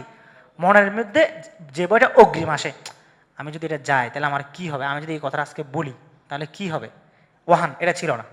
ফামা ওয়াহানু লিমা আসাবাহুম ফি সাবিলিল্লাহ ওমা দউফু। ওয়াহানের পর বলেছে ওমা দউফু, তারা দুর্বলও হন নাই, তারা সবল ছিলেন, শারীরিকভাবে সবল ছিলেন, মানসিকভাবে সবল ছিলেন, প্রস্তুতিগতভাবে সবল ছিলেন। সার্বিকভাবে তারা কি ছিলেন? দুর্বল ছিলেন না। লিমা আসাবাহুম ফি সাবিলিল্লাহ ওমা দউফু ওমাস্তাকানু। শুধুমাত্র সব কিছু সক্ষমতা সক্ষম হইলে কি বিজয় হওয়া যায়? যায় না। বিপদ আপদ আসে, আসে না? আল্লাহ পাক বলছেন ওমাস্তাকানু, বিপদ আপদ আসার পরে তারা ব্যঙ্গেও পড়ে নাই। তাহলে এই যে বিয়ে, এটা হচ্ছে প্রশিক্ষণ, তার বিয়া। দাওয়াত দেওয়া, এরপর প্রশিক্ষণ দেওয়া। আপনি কাকে আজকে দাওয়াত দিয়েছেন, দাওয়াত দেওয়ার পর আপনি তার খোঁজখবর নেবেন না, সে কী করতেছে না করতেছে, এটা হলে হবে না। নবী আলাইহিস সালাম যাকে দাওয়াত দিয়েছেন তাকে নিয়ে আসছেন, তাকে আসহাবুস সুফায় বসাইছেন, তাকে শিখাইছেন, তাদেরকে আল্লাহ রাসূল হাতে গড়ে তৈরি করছেন। নবীর তার বিয়া পাওয়া সাহাবী তারা, তাদেরকে বিয়ুন বলা হয়েছে কোরআনের মধ্যে। এই কারণে তারা ফামা দোহানু ওমা লিমা আসাবাহুম ফি সাবিলিল্লাহ ওমা দাউফু ওমাস্তাকানু। উহুদ যুদ্ধের পরে এত আহত হওয়ার পর, রক্ত ঝরার পরও পরের দিন সকালবেলা যখন বলা হয়েছে চলো আজকে আবার যুদ্ধ করতে হবে, তারা কোনো কি করেন নাই, শব্দ করেন নাই, না তার আনুগত্যের ক্ষেত্রে, নবী আলাইহিস ইসলামের আদেশ মানার ক্ষেত্রে। এটা হচ্ছে তার বিয়া। এই তার বিয়াটা জরুরি। এই তার বিয়াটা থাকলে যে কোনো ত্যাগ লালন করার মতো মানসিকতা আমাদের মনের মধ্যে কি হবে, অর্জিত হবে। তাহলে আমাদেরকে একদম প্রথম থেকে শেষ সবগুলো একটা একসাথে লিঙ্কড, সেটা বাসিরা বলেন, সেটা মুশকিলাতুল আসর বলেন, সেটা তাবিদ বলেন, সবগুলো একটা একটার সাথে কানেক্টেড। কোনো একটা যদি ফৌত হয়ে যায়, কোনো একটা যদি ছুটে যায়, বাকিগুলো কী করবে না, কাজ করবে না। এগুলো সবগুলো চেইন, পুরো চেইন অফ কমান্ড। একটা ছুটে গেলে আপনি বাকি সবগুলো করলে আপনি সফলতা আউটপুট পাবেন না। আপনি ভাববেন কিরে আমি এত দাওয়াতি কাজ করতেছি, কোনো ফায়দা হচ্ছে না কেন? তাহলে আপনার খুঁজতে হবে এই 10 বৈশিষ্ট্যের মধ্যে নবীদের কাজের যে 10টা পদ্ধতি বলা হয়েছে আমাকে, সেটার মধ্যে আমার কোনটা ছুটে গেছে, ওটা ফিক্স করতে হবে। তাহলে আপনার বাকি কাজগুলো কি হবে, সঠিকভাবে সফলভাবে আপনি কামিয়াব হতে পারবেন। আল্লাহ পাক আমাদেরকে ঠিক যেভাবে আমরা দায়ী হতে চাচ্ছি, আল্লাহ পাক আমাদেরকে সে নবীওয়ালা কাজ, নবীর দায়িত্ব সেভাবে পালন করার তৌফিক আমাদেরকে দান করুক। যা কিছু শুনেছি তার উপর আমল করা, সেগুলো ইয়াদ রাখা এবং সেগুলো অনুযায়ী চলার তৌফিক আমাদেরকে দান করুক। সুবহানাকাল্লাহুম্মা ওয়া বিহামদিকা সুবহানাকাল্লাহ আশহাদু আল্লা ইলাহা ইল্লা আনতা আস্তাগফিরুকা ওয়া আতুবু ইলাইক।